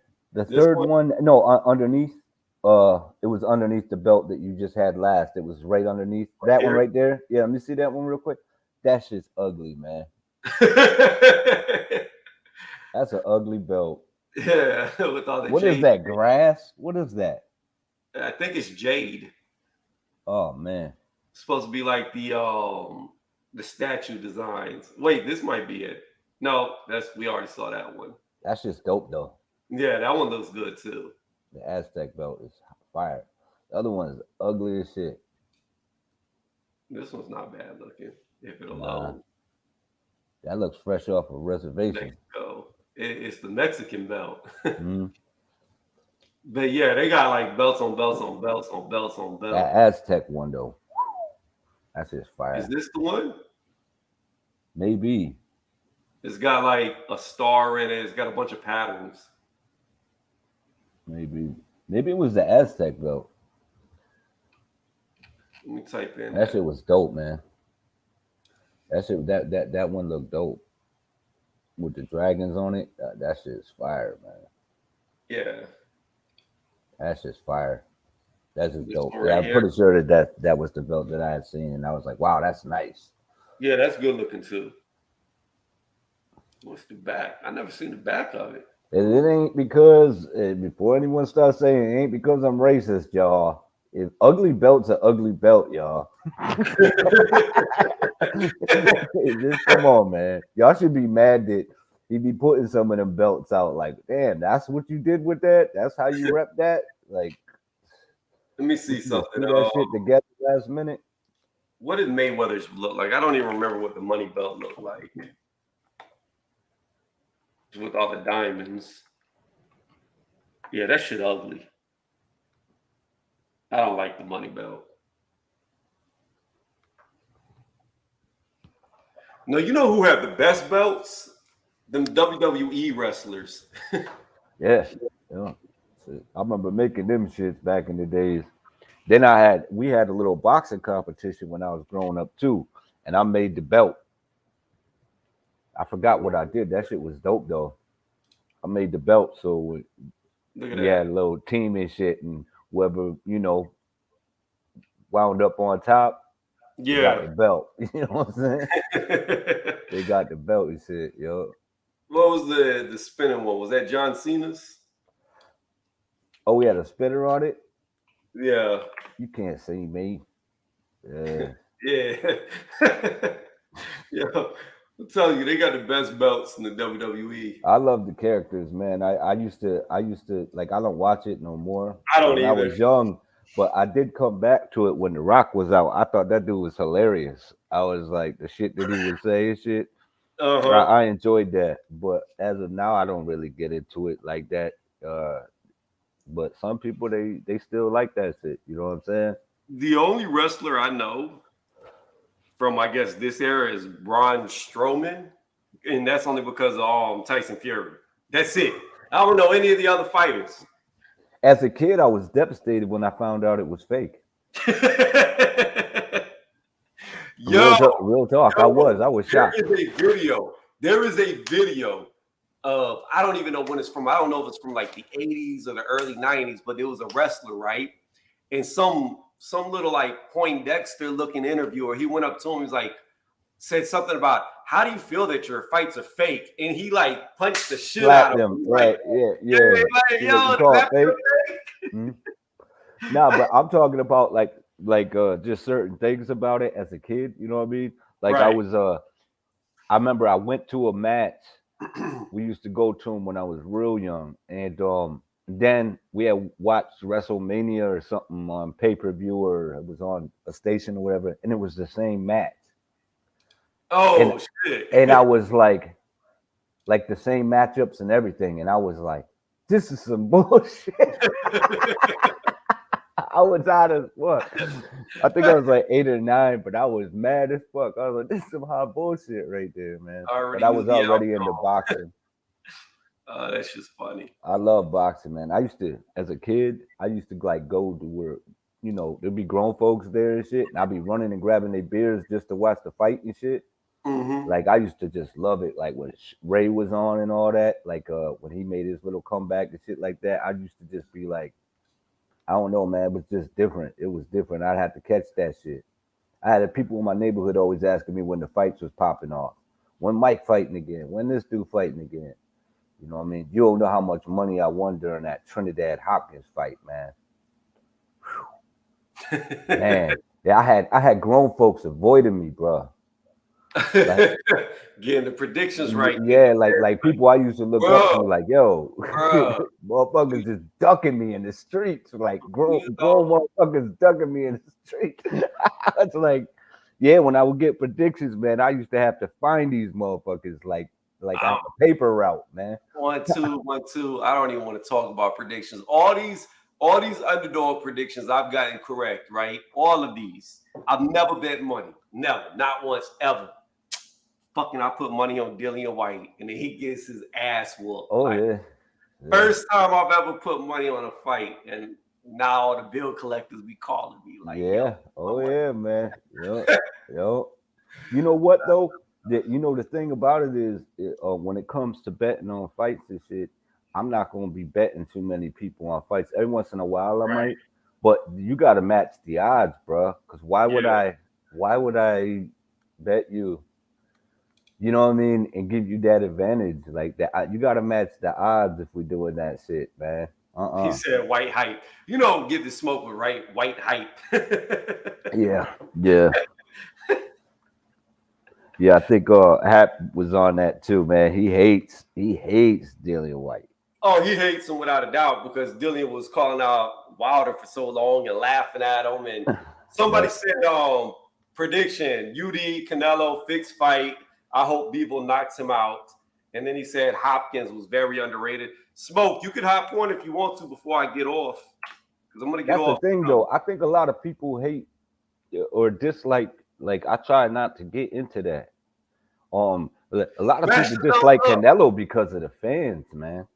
The fans are awful. Some of the fans, like some of the old Mayweather fans, or some of the old Manny fans, or Triple G fans, like some of the fans will make you dislike a fighter. Don't let them make you dislike the fighter, man. You know, I'm gonna tell you though, man. I think that's what happened with Wilder. Like it's the fans that just rub me the wrong way. Like, it's just something about Wilder fans, like not all fans, but the delusional ones that just is like, come the fuck on. And you know what's bad is then you finally break and you like, yeah, man, fuck that dude, blah blah blah, and then it's like, I knew you was a hater. That's how it be. That's how it be. I'm not even gonna lie. Look, I'm not even gonna lie. The perfect person's here. Get this smoke is here. I'm not gonna lie. I'm broke like that on Get This Smoke. I was like, look, when Dillian White knocks Tyson Fury the fuck out, I don't want to hear about this man's power no more. Like, I don't want to hear about it. And then Dillian White gets beat up worse than Wilder. Like, what the fuck? Yeah, man. Look, like this. Wilder hit you is different than when Dillian White hit you. But that's a different thing. That's a different subject. The reason why I don't like Dillian White is the way that he spoke about Luis Ortiz. If you're not gonna fight a guy, don't fight him. But don't like make it weird if somebody else fights him. Like calling a guy old and all this shit, that depresses his market value. That's why I didn't like Dillian White.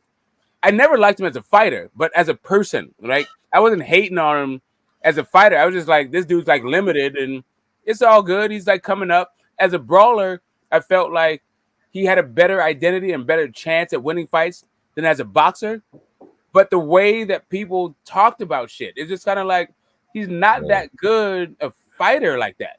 Like I don't get where you can just like hand wave all these fights because Dylan White's this great dude. Like, nah, I think Man, it was I wanted him to win though, 'cause for all that WBC bullshit. I was just like, yeah, man, I want this dude to win. I'm rooting for him. Is he gonna win? Probably not. But you know what? I'm gonna be rooting for him the whole time. Then that uppy.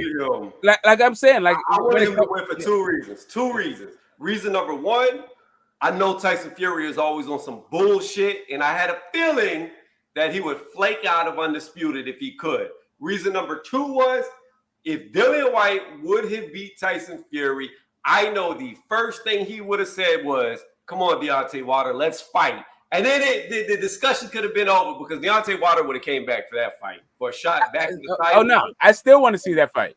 That's the thing. I still want to see that fight. I still want to see Wilder versus AJ and Wilder versus White, regardless of the stakes. Y'all want to hear some funny shit? As soon as he launched the uppercut, I got up out my chair and walked in the bathroom on purpose because I knew what the fuck happened. I was like, as soon as he threw the uppercut, I was like, it's over. I was like, what the fuck? Yeah, man. Because you saw that uppercut was happening like a couple of rounds before that, right? You saw how open he was for it. Maybe like in the third or fourth round, you saw that dude's a sucker for an uppercut. Yeah, man, listen, I thought the 1-2 was gonna do it, but there was a couple of times he had him on clear street, but he kept coming though. He kept coming. He just took it off and kept coming. But with them uppies though, that's just like a light switch to Dillian White, man. So like straight up, I love the way Dillian White reacted to the clinch, and I wish that Wilder would have done the same thing. Like you got to get mean and get nasty in the clinch. Yeah, hit that dude for every time he hits you behind the head once. Hit that fool in the head 4 times and let the ref warn you. Like and that's what I wanted to see. You know what, Smoke? That's what I've always said. That's why I like Dillian White, because if you do something dirty to him, he's going to do it back to you twice as bad. Like, he doesn't give a fuck. He'll do it right in front of the referee. You hit him low, he's going to hit you low twice in front of the ref and not give no fucks. Yeah, like there's no punk in Dillian White. Like, that dude is not, like, regardless of what I think about the way he behaves towards other fighters and the fighter fraternity and all that stuff, and what I think of his boxing skills or whatever, his power, the dude ain't a fucking punk. Not only is he not a punk, but that dude's made millions of dollars, pay-per-views and all that shit without ever fighting for a title. So like there's stuff about that dude that's next level, in my opinion. In comparison to these guys, like his contemporaries.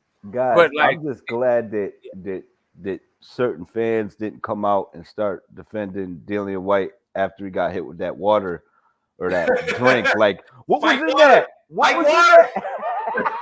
That's it. No, it was the spiked water. You're right. Whenever Tyson Fury's brother threw the water on him, that was it. That was the end of the fight. That was man. So here's the thing. I'm not one, and this is what I was saying about Wilder. When everybody jumped on Wilder for what he was saying after the losses, I don't give a shit what guys say after losses. Like it's not an important thing to me.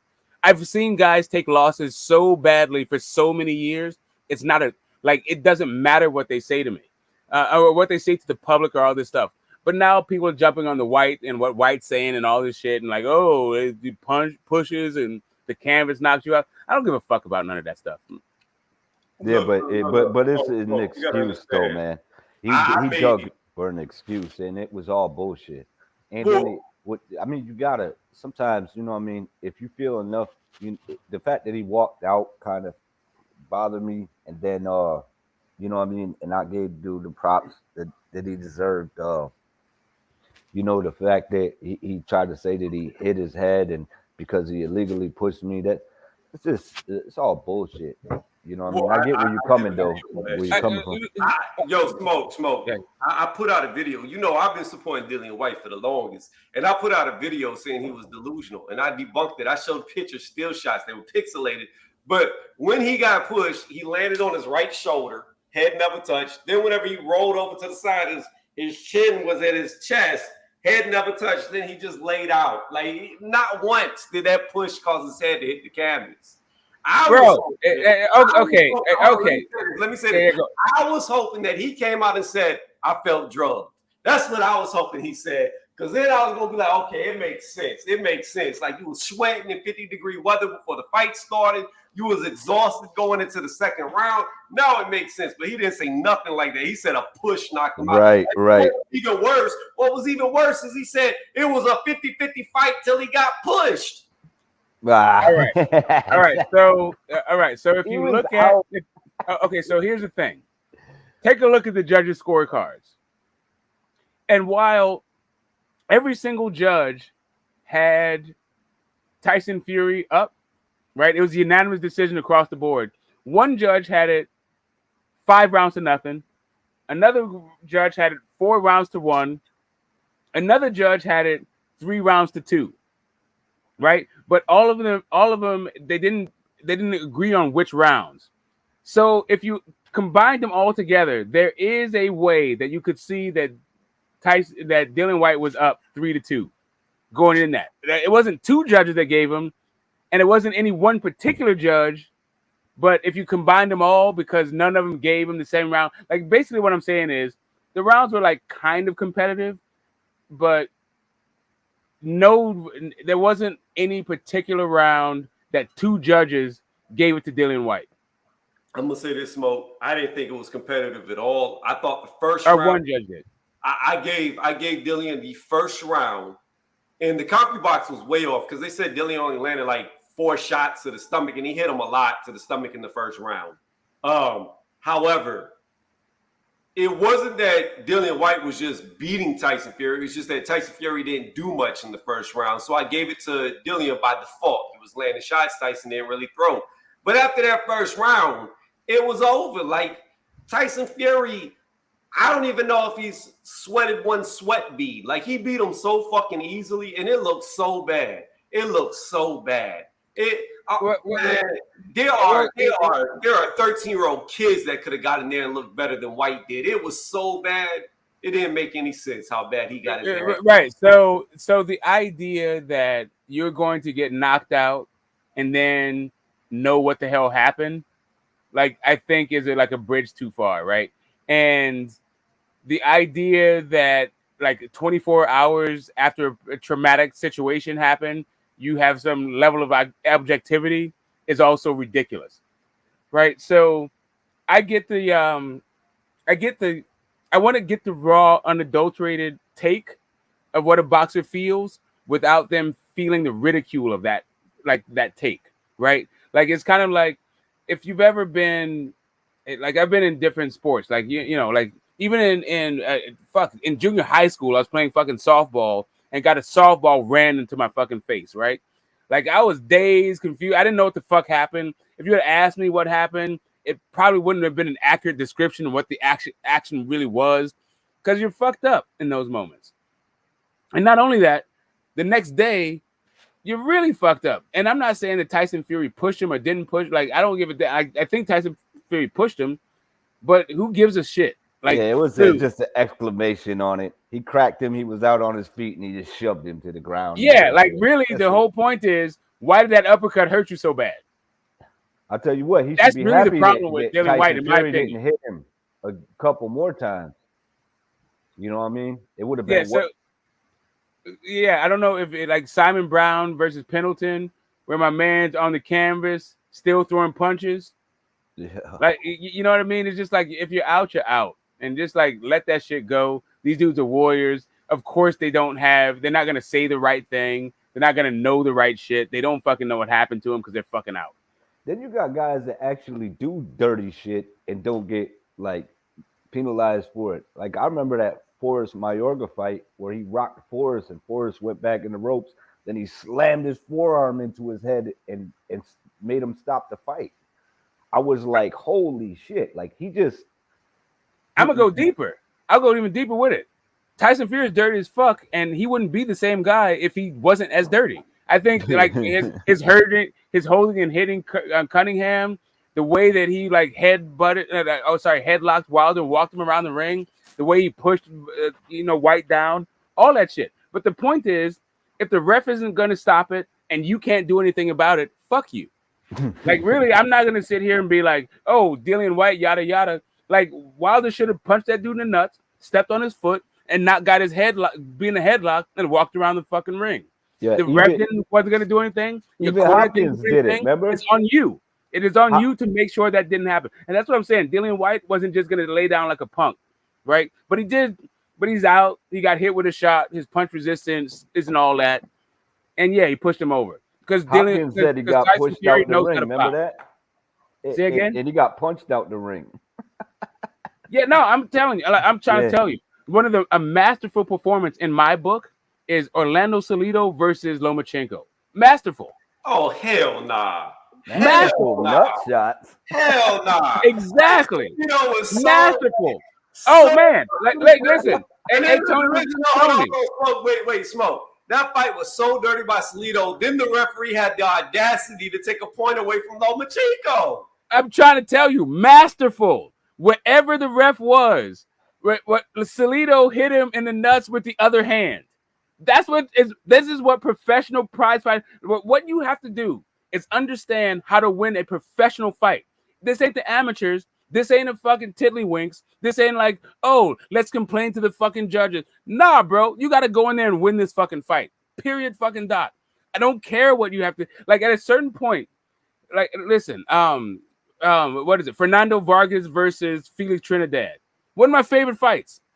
Like, low. If a guy's gonna hit you low, hit that fucking dude low so he stops hitting you low. That's what you guys do. Get out of knockouts, get knocked out, and come back and win by punching the dude in the nuts. Smash the thumbs up. Yeah, man. I seen what you call it. Who was it? Cotto did that to who was Judah. When Judah rocked him, he punched him in the nuts. Bow. Yeah, like Fernando Vargas tried to do that shit to B-Hop. Exactly. B-Hop stepped on his foot. Like, or even like B-Hop too. You know, Arthur Abrams with Ward. Like, yeah, you can try that dirty shit somewhere else, but in this fucking fight with me, I'm not gonna lose this fight because you're dirtier than I am. Fuck that shit. I'm the dirtiest thing in sight.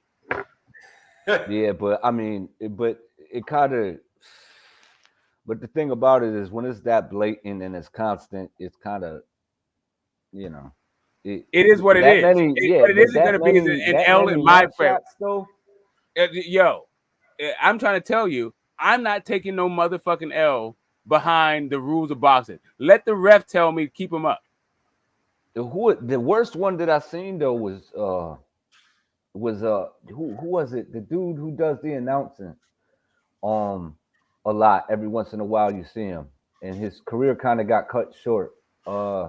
Mexican dude, I'm trying to think, but he blatantly punched dude in the balls like the whole fight. Are you talking about the PBC guy?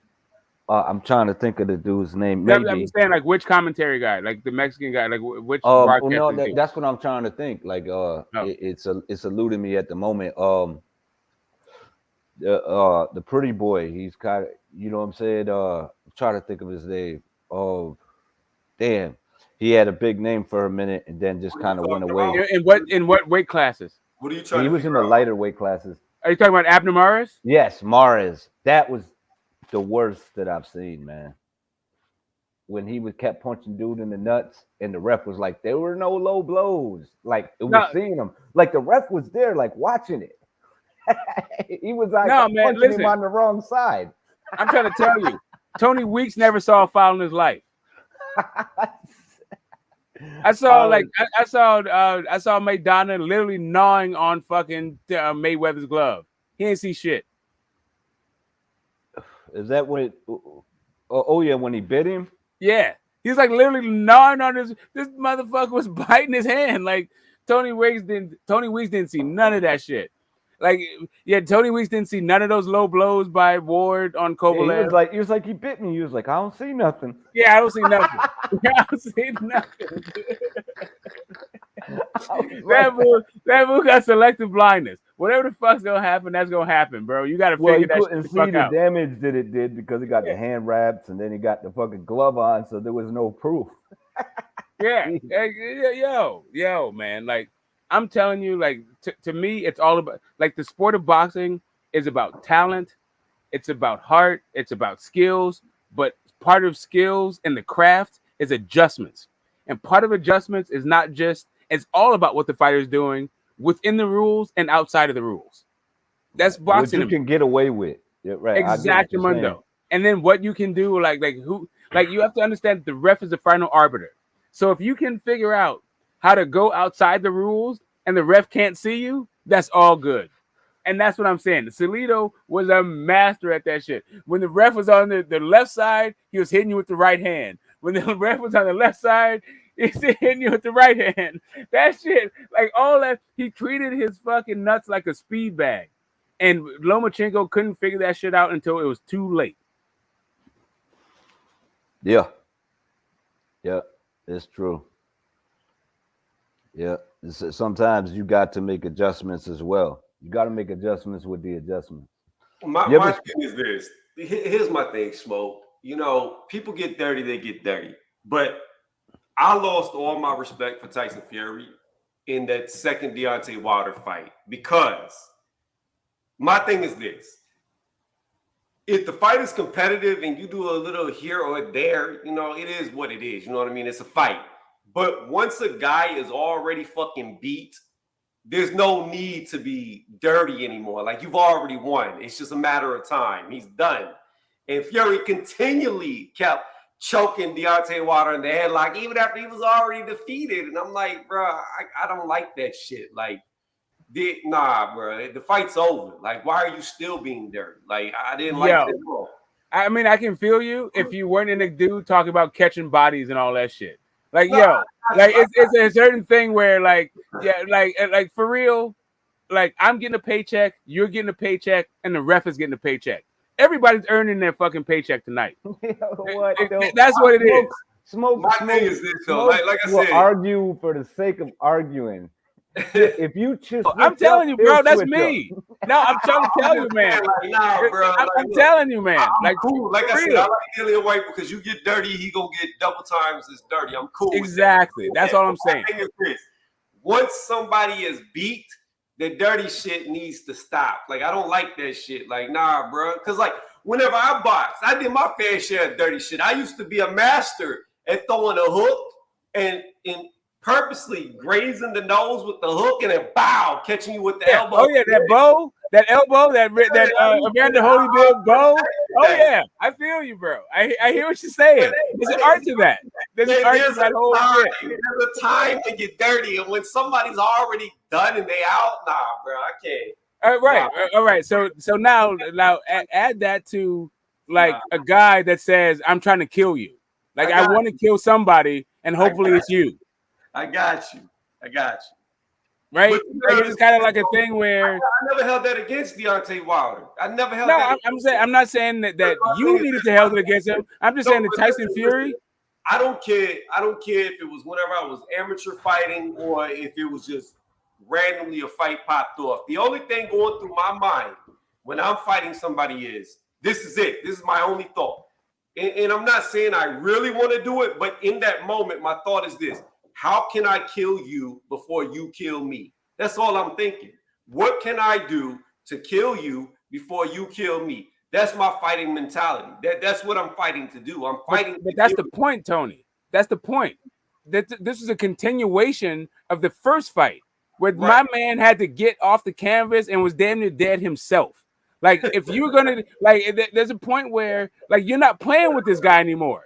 Like you're done with this shit. It's still a sport, though. It's still a sport. I know, but it's a sport. But it's a competition that you're trying to win. Oh, hold up. Tony, you was elbowing motherfuckers during sparring? No. In fights. Oh, okay.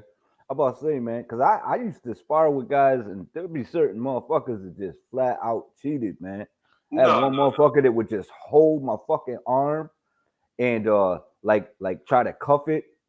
And I'm literally trying to yank my hand out, you know what I'm saying? Looking at the coaches like, yo, you're not going to say nothing? Like, this is blatant as fuck. You know what I'm saying? And then you got to do something about that, champ. Right. No, I got it. But it was a learning experience for me because it got to the point where I'm like, yo, this dude's fucking blatantly boom, I get cracked and I protect yourself at all times. Now I'm like, oh, I didn't know who I wanted to punch more. You know what I mean? I was like, I want to punch, but this dude punching me, so I'm like, yo, you know what? It's gonna be like that sometimes. Sometimes you're gonna have motherfuckers that favor other motherfuckers, and what you got to do is fight through that shit. You know what I mean? So I made the proper adjustment. So 1-2. Whenever I was sparring, 90% of all my spars, I always held back a significant amount because I even out of shape right now. I still hit really, really, really hard. I hit really hard, and I used to heavy hands or heavy hands, huh? Heavy hands or heavy hands. You're born with you hold back. Yeah, but I would hold back. Like in 90% of my sparring, I used to always hold back a lot, a whole lot. Because there'll be some heated moments though where you let it go. Well, I said 90%. Right, 90%. Right, but that's 90%. about. Because I remember, like, I was the same. Whenever I took a break from boxing, I came back to get back into it. I used to go to this gym, and like I used to always spar with this dude. And I was having a bad day, and I told him, like, look, man, today don't hit me in my face. He hit me in my face one time. I said, I'm gonna tell you one more time, don't hit me in my face again while we moving around each other. He hit me in my face. It wasn't maybe like 5 or 6 seconds later, I broke the motherfucker's nose. It was like super quick after he hit me that second good time in the face, and I was over it. Then I ain't gonna call her out, but it was an Olympic boxer that I used to get paid to spar with, female, right? And I used to tell my girl all the time, I was like, I hate sparring this girl. I hate sparring her because I can't do anything. You know what I mean? Like you lose. Right. I can't spar like she do. And she used to unload on me as hard as she could. She would hit me as hard as she could. And then one time, I never got paid again. Like she caught me the right day after sparring with her. I don't know how many times. And I told her, like, look, you need to calm that shit down. She caught me. I hit that bitch so hard in the stomach. She fell over. And then they kicked me out the gym and I never went back. We had a professional female, man. And I just never got in the ring with her. No, but it's the thing about control, right? It's a thing where, like, you can't, when it comes to, but it's fight or flight. You're talking, but your mic's out. Oh, can't hear you. Get the smoke. Okay, I'll come back. Hold on, my speaker's turned off. My bad. That was me, not him. But we had a pro, man. She was professional. And she was good. And they would ask me every once in a while, like, yo, you want to spar with her? I'd be like, nah, nope, ain't happening. But see what, too? I used to get paid to spar with her. Oh, that's cool. That's cool. Sorry, how about now? Is my mic okay? It wasn't even you. It was me. My speakers turned off. Okay, that's what's up. I was just saying it's fight or flight. Like, if somebody's fucking you up, it doesn't curve, like gender roles and all that shit. That goes out the window, man. Like, yo, I'm getting fucked up in here. I'm not gonna get fucked up behind some chivalry. I'm not gonna let somebody like be. That's what I'm saying. Like, if it's a competition, it's a competition, and let the chips fall where it may. You climb through the ropes like I climbed through the ropes, and you ain't taking any easier on me. So, what are we talking about right now? Right. I don't know, man. Like I said, my thing is, my mentality when I was boxing was. And like I said, I did do some dirty stuff. I'm not going to lie, but there was people, like I remember I had my rib broke, and I want to say it was my 6th or 7th amateur fight. And the guy that I was fighting got popped after the fight for being on PCP. And I got lucky.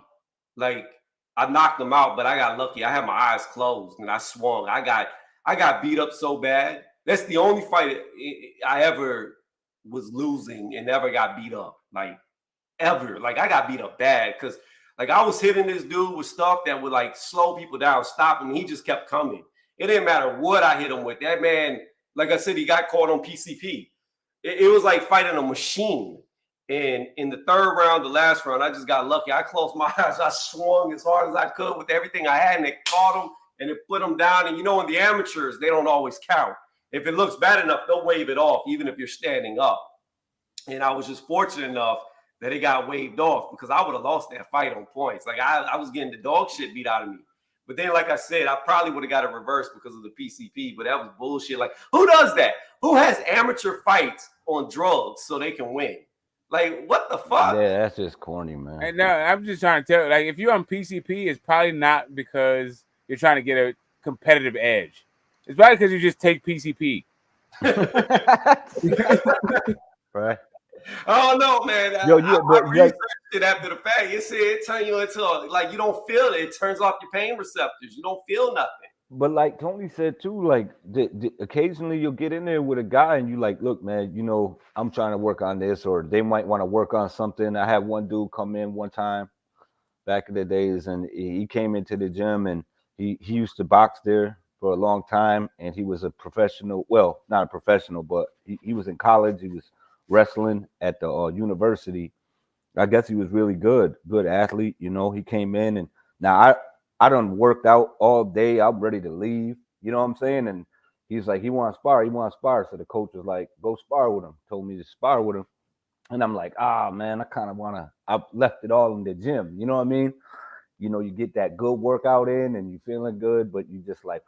So I was like, all right, fuck it. I'll go in there. And I'm like, all right, man. And I just told him, I was like, I just worked out. I was kind of exhausted, you know? So I was like, all right, man, we'll do this.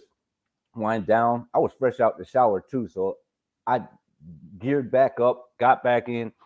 And I'll tell you what, this dude tried to rip my head off, man. First punch.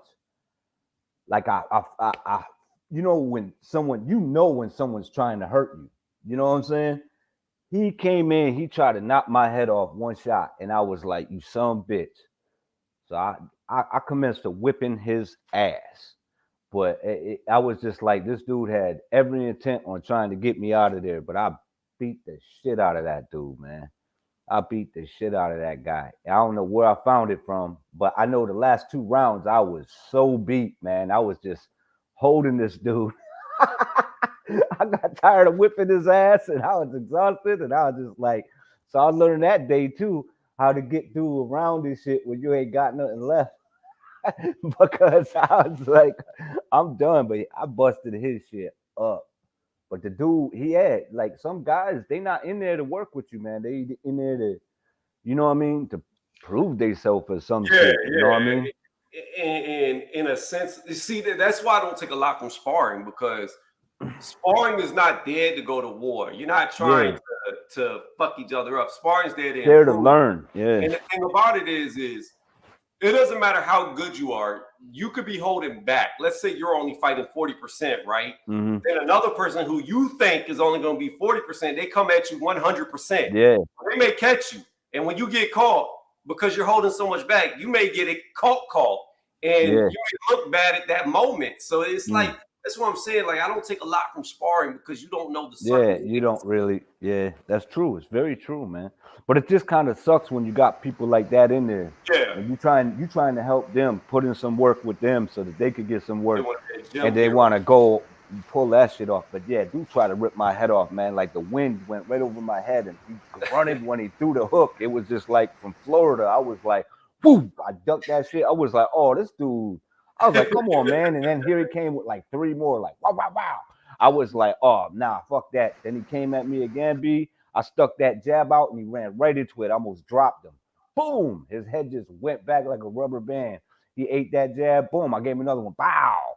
And I was just like, I just started piecing him up, man. But then again, too, though, after about 3 rounds, I was like, oh, shit. I was like, we ended up going like fucking, I think we went like fucking 8. And I'm like, yeah, my fucking coach hated my guts. He must have hated me, man. Now I think about it, that dude must have fucking hated me. He must have hated me. Yeah, I was like, why fucking, yo, man, I'm fucking, you watched me work out all fucking day. You know what I'm saying? Like, now you want to throw me in the sparring? I was there for about a good 2.5, 3 hours, man. That's funny. So yeah, like my first like martial arts kind of stuff was with not like, it wasn't full contact kind of things. I did karate and I did capoeira, but like one of my homies, like, you know, brother from another mother, he was deep into boxing, and that dude, like, literally, like, we spent there was a time when, you know, I was young enough where you just like hang out with your boys all day, every day, 7 days a fucking week, right? So this dude was a boxer, and he was always touching me to my fucking ribs. We'd be talking, and all of a sudden, like I fucking get clipped, and all this fucking weird shit he was on. And so it took me years in order to like have conversations and get my skills up. To like I'm blocking shots and shit while I'm talking to him about stuff. And you know, like that was my thing about boxing specifically. Was this fucking dude always like trying to catch me slipping? So it's kind of like he was raising your game. And I'm talking about like this is a dude like straight up was like an Olympic boxer, and this is how like and when he met my mom, and I'm saying when we were all young, like we're still friends right now. This is 30 plus years ago, right? But he met my mom and hit her with like a floating rib shot, like not a hard one, but this is just like how I was. Right, like he's like, "Hey, oh, you say, oh, hey, how you doing?" I'm gonna say smoke. I'm gonna say smoke for the purposes of this, this live. But yeah, he's like, "Hey, what's up, mom?" Like what, dude? Why are you doing my mom like this? Like, you know what's so funny about that, Smoke? Like I'm listening to your story and I'm laughing because my girl, she could tell you, like, I don't punch her. But I like poke at her real fast. Like I try to poke her somewhere where she doesn't want to be poked. Yeah, that's fighter shit. She always up on her. Yeah, exactly. If you know a fighter at a certain level, you gotta fucking throw hands with this person just to get through your day. Like straight the fuck up. They don't know how to act around people. Like real fighters. They throw thousands of motherfucking punches a day, and they're gonna be in your direction if you hang out with these fuckers. They just look at you like, oh shit, look at that rib open. Hey, did you hear like, that? You said something about it. You said something about a song I don't like. Oh yeah, you got to get this work right quick. Like all of a sudden you're like in a high intense fucking life and death situation, besides some shit that you didn't even know would like would trigger them, right? Yeah, and that's just what it is to be a fighter. My youngest son, right? Like out of all three of my boys, one's super athletic, one's a bit aggressive, but my youngest one, he's none of that. Like he's not like into that. But he always got his dukes up whenever he runs into one of us.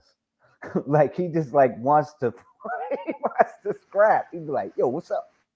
And start putting his dukes up. I ain't playing with none of you people in this house. Man. Exactly. Like, listen, anybody in this house can get it. Yeah. He's like, put your dukes up. And he the nicest kid in the world. Like, hold the door for everybody. You know, but I tell you, but he walks around like wanting that smoking shit. And I think he got that from me because whenever we would hear that kung fu fighting, I just start fucking the kids up or playing around. You know what I'm saying? Whenever that song would come on, I just do that shit. So I guess he just feel like, I don't know. It's cool though. I like it though. I'm like, come on, man. So yeah, I have my sons. All right, so I have like two sons and a daughter, right? Yeah. Both my oldest son and my youngest kid is a girl. My youngest and my oldest are both assholes. Like they're going to be initiated and shit. They're like they're not taking shit off of nobody. My middle kid is real nice, but he's got real heavy hands. So if you mess with that kid, like all of a sudden you fucking looking up at the stars. Right, he's quiet and he'll put you to sleep. Yeah, like out of nowhere, like you won't even know. Me. Humble yourself. You think he's still eating your shit. He's still absorbing your bullshit. Then all of a sudden, you're absorbing the shot. Yeah, yeah, that's funny, man. Yeah, man. Funny. It's temperament. It's like attributes. It's training. It's all of this stuff. Like, and to me, like I love talking boxing with people who love the sport, and whether or not we have the same views on fighters and all that shit, like as long as we can come back to this kind of like visceral thing, like the physical altercation you have between human beings. Yeah, I gotta say though, my second oldest, he got heavy hands as well. Like there ain't been one fight that he been into that the parents didn't come to my house with their kids all knotted up. I was like, oh man, like I hated when I heard him fighting. It always bothered me. I'd be like, oh shit, because I've seen him fight. Like he don't fight a lot, but when he get in it, like he be swinging like a grown man at like 11. You know what I mean? I was like, shit. All right, that's enough. Like when there's just no chance when the kids start getting it. You know what I'm saying? It's just like break that shit up immediately. He was that kid, man. Yeah, that was just yeah. So I taught all my kids at 6. And like boxing is a thing, like boxing is handed down from generation to generation, right? Like my dad taught me box, his dad taught him box. Like this whole thing about like appreciation of the sport and all that stuff is like handed down in my particular family, right? But in the culture of like with my wife and all that stuff, they were in capoeira, and that was one thing. But when it came down to when it's time to like have an altercation, they chucked him. And yeah, and that's where their deal is. Like they like the capoeira stuff is like what they do for fun and pleasure. But when the chips are like when it's time to defend themselves, fight or flight, it goes down to those. It comes down to hands. Yeah, it sucked too because for mine, like my same son, he is never like he never started shit. You know what I mean? So he'd have to get to a point, and then that's where I'm like, that's what made it dangerous. Whenever I hear him fighting with other kids, and I'd always try to calm him down or get him to get some frustrations out or to take it easy because you turned him up. It was hard to turn him down, but it was hard to get him there. You know what I'm saying? As for my oldest, he's super athletic, but he's kind of so laid back and chill and fun, and you know what I mean. But him, he's kind of like introverted a little bit, where he like to be by himself. But you gotta mess, and I just was like, man, Dad, I don't like that. So I try to get him to let a little steam off and stuff like that because he was dangerous with his hands. I thought about getting him in the boxing too, but the things didn't just pan out. It was weird. It was weird. Man. Like all my kids are like super nice and all that, like laid back. They're not gonna do that. But if you press them, when it comes down to it's time to chuck them, they're nothing nice. It's like nothing nice. These are my babies. Okay, all right. I feel you. I feel like their mother is she appreciates that about it, but she couldn't like deal with that aspect of me. Like it's just kind of like it's just a funny thing to have like such sweet, nice kids, and if you press them the wrong way, depending on which kid you're talking about, it's like all bad for you in a different kind of way. Right. It's crazy, but I mean, shit, man. Like, so you said you was in the martial arts for a while. Oh yeah, man. That's where I started. Like I was like, it was all about extracurricular activities in my household, right? So it was like karate, capoeira. How many fucking martial arts? Kung fu, wrestling. That was like all before I hit college. What was your favorite martial arts? What do you think was the most effective for you?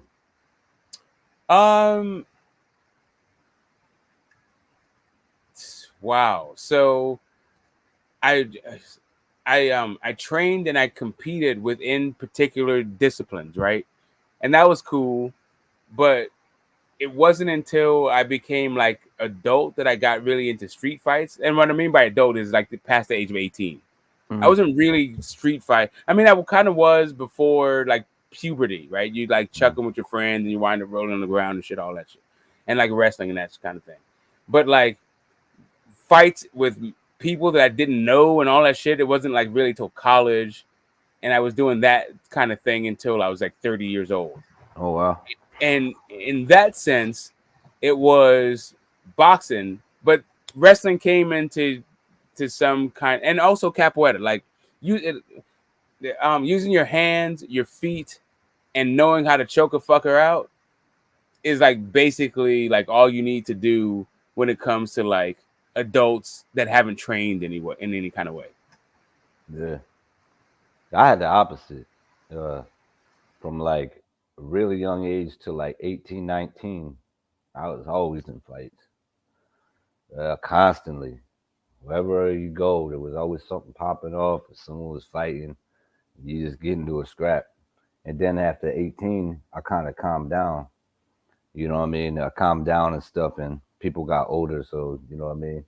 Yeah, it's not that. You can't get Yeah, in a scrap now and walk away. You know what I'm saying? People who want to go grab some shit or reach for something. But yeah. 2/3 of my fights happen, and probably like 4/5 of my fights really happen after the age of 18. Wow. Yeah, like most of my like I had fights as younger, but it was just like a couple of instances. Like, you know, I was, you know, going out with a dude's sister and I said something wrong and then we wound up in a fight. Dumb shit like that. Or like walking through a weird neighborhood where you maybe you shouldn't be there, so I now got to scrap my way out the fucking neighborhood. But it's like 2 or 3 territorial. That's the thing when I was growing up, that everything was territorial. You go to a different neighborhood. Yeah, you got to fight your way out. You had to fight. Yeah, like a couple of different streets, you got to fight your way out of those streets. I moved to a place and they were like, there can't be two people with the same name on this street. Y'all got to fight. Yeah, exactly. Yeah. Like, so those kinds of fights. Yeah, I had those kind of fights, but there weren't very many of them for me. In my relative like experience in fighting, like most of my fighting experience was like after that. Yeah, that's still cool, because then you was kind of mature too. So, but it was just like we're immature. Well. Yeah, so I always had like kind of an edge, right? Even in those times when I was walking through hoods I shouldn't have been walking through. Another thing about me, I've never, no one's ever like, okay, how do I put this? I've never appeared to be my actual age, right? So even back then, people thought I was much younger than I am. So it's kind of like the people that came and tested me, they weren't like as developed as I was. So it's just kind of like not even as trained or like even physically like able. So they thought like I would have like, as a 9-year-old, I'd have 6-year-olds coming to test me. No shit. That's crazy. You know what I mean? Yeah, all my friends met though. We all got into a fight. Most of my oldest friends that I have, we bumped heads. Yeah, like right now, like on YouTube, like straight up, dude, I get into these weird arguments with people who I'm old enough to be their fathers, or maybe sometimes like damn near grandfathers, right? But it's just like they feel like I'm their peer, and I've been experiencing this my whole life, kicking a whole lot of ass because people think that I'm like on the same level as them, and it's kind of like, nah, we're not, dude. I'm on the other side of 50. Hey, hold on, Smoke. I just got back. 1, 2. That makes sense now. What he just said, it all makes sense now why he likes Wilder so much. He said when he was 9, he was beating up 6-year-olds. Whenever he was beating up 9-year-olds. No. He was beating up 13-year-olds. He was always fighting. It's only because those 6-year-olds thought I was 6. They also thought I was 6, so they were like coming up and was like, "Oh yeah, I'm gonna get you. You look like some sweet little 6-year-old." Actually, I'm a mean ass 9-year-old. That's actually what's happening. So Smoke with. As soon as we got to junior high school, you pull up on the elementary school playground like what? I'm trying to tell you, bro. Like straight up, dude. Straight up, like I'm 5'10" now, but I was 4'9" in high school. So like a whole bunch of people thought I was easy work. I was sweet, but I'd already been through all this shit. I'm trained. I've been fucking like people been fucking with me because they thought I was younger and small and all this shit. Like I was nothing nice the entire fucking time. Yeah, it's funny because I was really tiny, growing up, but I didn't get a lot of shit because I was aggressive as a youngster. So, and I was in the paper. So you see me in high school, you know what I'm saying? And motherfuckers didn't really fuck with me. They're like, leave that motherfucker alone. He got so much shit he dealing with. You know what I'm saying?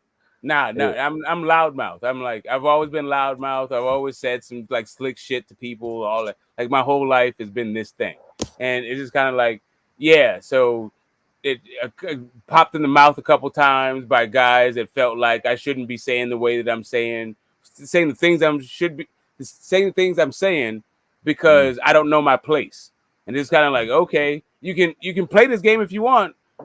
It's probably not gonna end up the way you thought it's gonna end up.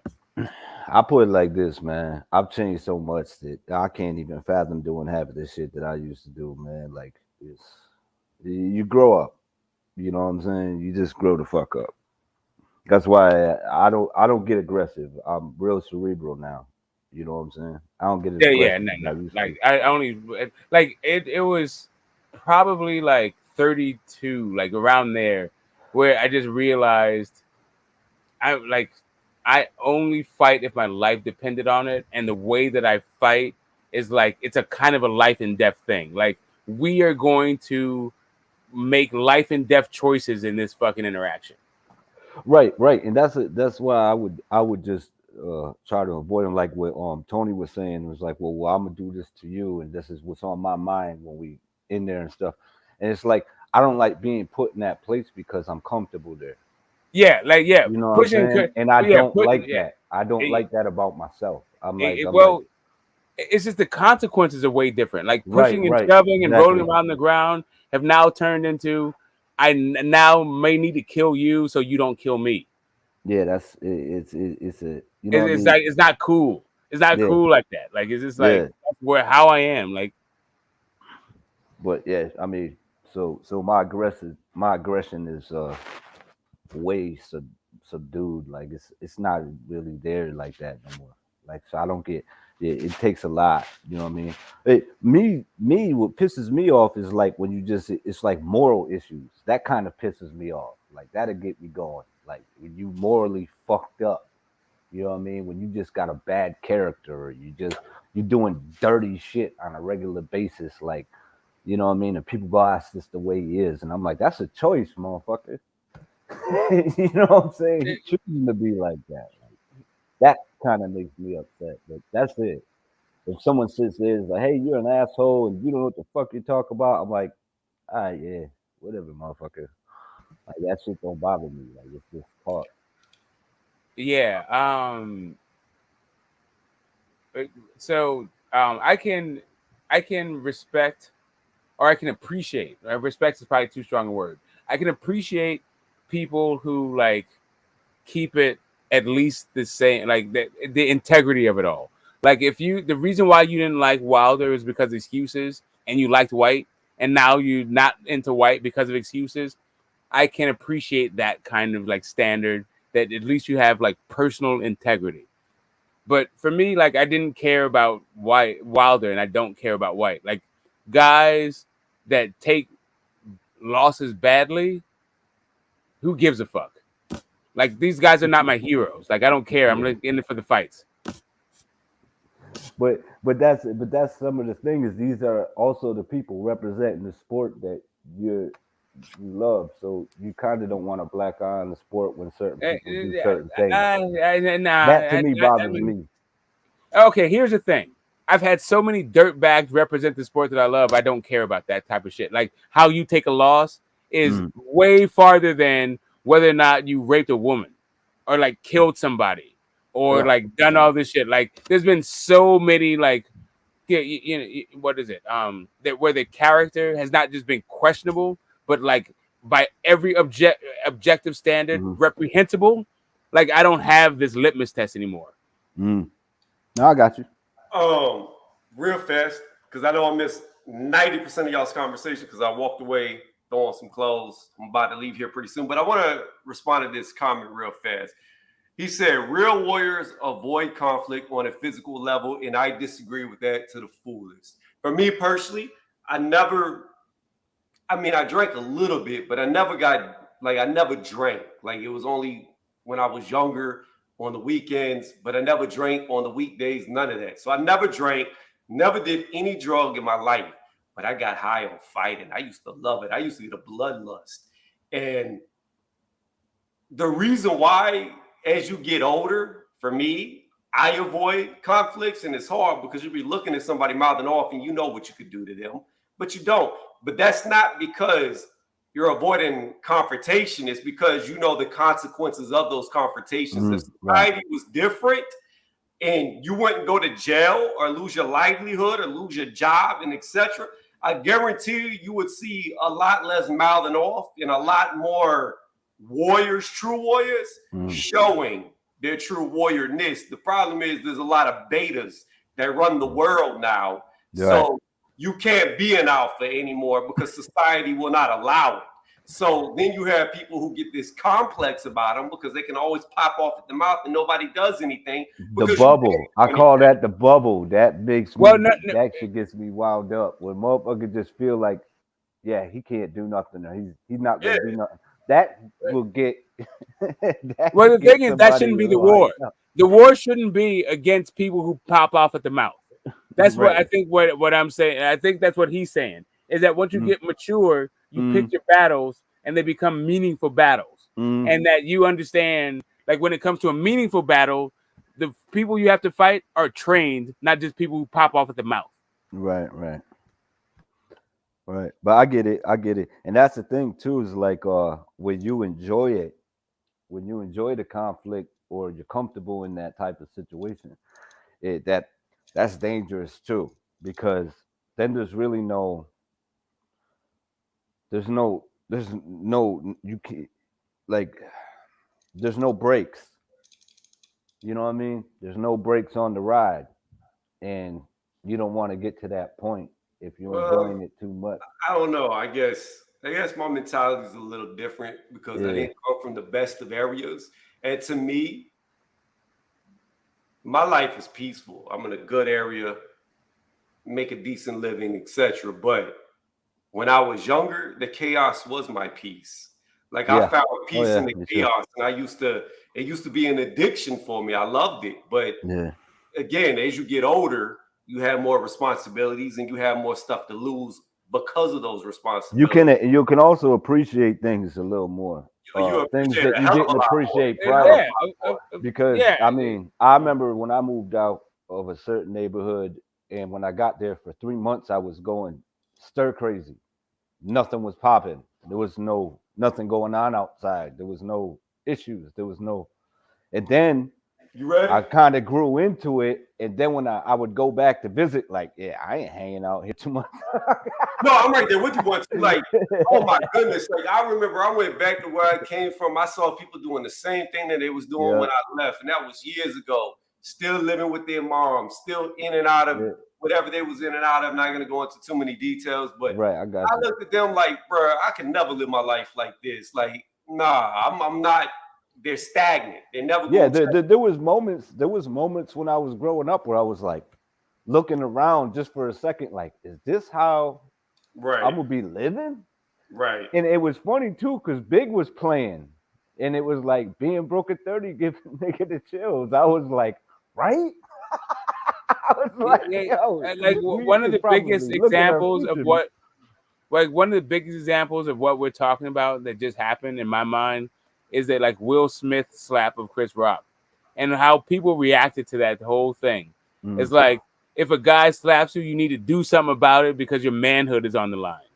And it's just kind of like, I do wish Chris Rock drop kicked him in the back though on his way down. I'm just saying, like, these are two 50-year-olds like fighting for like some concept of manhood. Like, it's the weirdest fucking concept to me. But the way that people like experience it in their own lives, it was just kind of like, I had like fathers asking me, like, how, like, giving me hypotheticals about like, what do you teach your kids? My kids are grown. Like, they've already went through school. They're like, oh, so what do you tell your kids to go through school? Like, if somebody slaps them, you just go like man, like, my kids can fight. My kids are grown. It's not a hypothetical. And no, like, you don't even teach, like, the idea that you're going to teach your kid to fight if somebody smacks you is like ridiculous. Like, what do you do? Like, before you drop them off every day, if somebody slaps you, beat them up. But listen, Smoke, here's the thing about it. Everybody's saying Chris Rock should have done something back, right? And I got to close this pretty soon. But here's the reality of the fact, and this is what I was getting to about society, right? People are going to say that Chris Rock should have done something. Now, let's flip it. Let's say he didn't do what he did and not swing back, right? Let's say he did swing back. If he would have beat the shit out of Will Smith, then the victim would have become the villain, the perpetrator. Right. They all turned on Chris Rock and said he was wrong for beating the shit out of Will Smith, even though Will Smith deserved it. But if he would have done what I say he should have done, which is maybe like in this society he shouldn't have done it. But if somebody attacks you, you need to defend yourself. But the thing about it is this: had he fought back, society would have made him the bad guy, even though he was the victim of the situation. That's what's so funny about. To be honest, he thought about there was nothing to defend after the slap. There was no more confrontation after that. There's nothing left to defend. So all you have at that point is get back. There's no defense at that point. But I'm saying though, man, I don't care, man. Like I get it. There would have been consequences. He would have been into that, but it still would have been nice to see him drop kick him in the back. Right, because that's what we're talking about. At that point, you're talking about justice. What you're saying is, I need justice in some kind of way, right? You're saying that I've been wrong. Drop kick him in the back. Hey guys, I gotta get off. All right, Tony. Next time, bro. Next time. Once you can. Y'all leave this running for y'all? I can leave it running. Nah, it's all good. It's all good. I'm good, man. All right, y'all have a good time, guys. Y'all jumping on. It's been years. Will be more years. All right. God bless.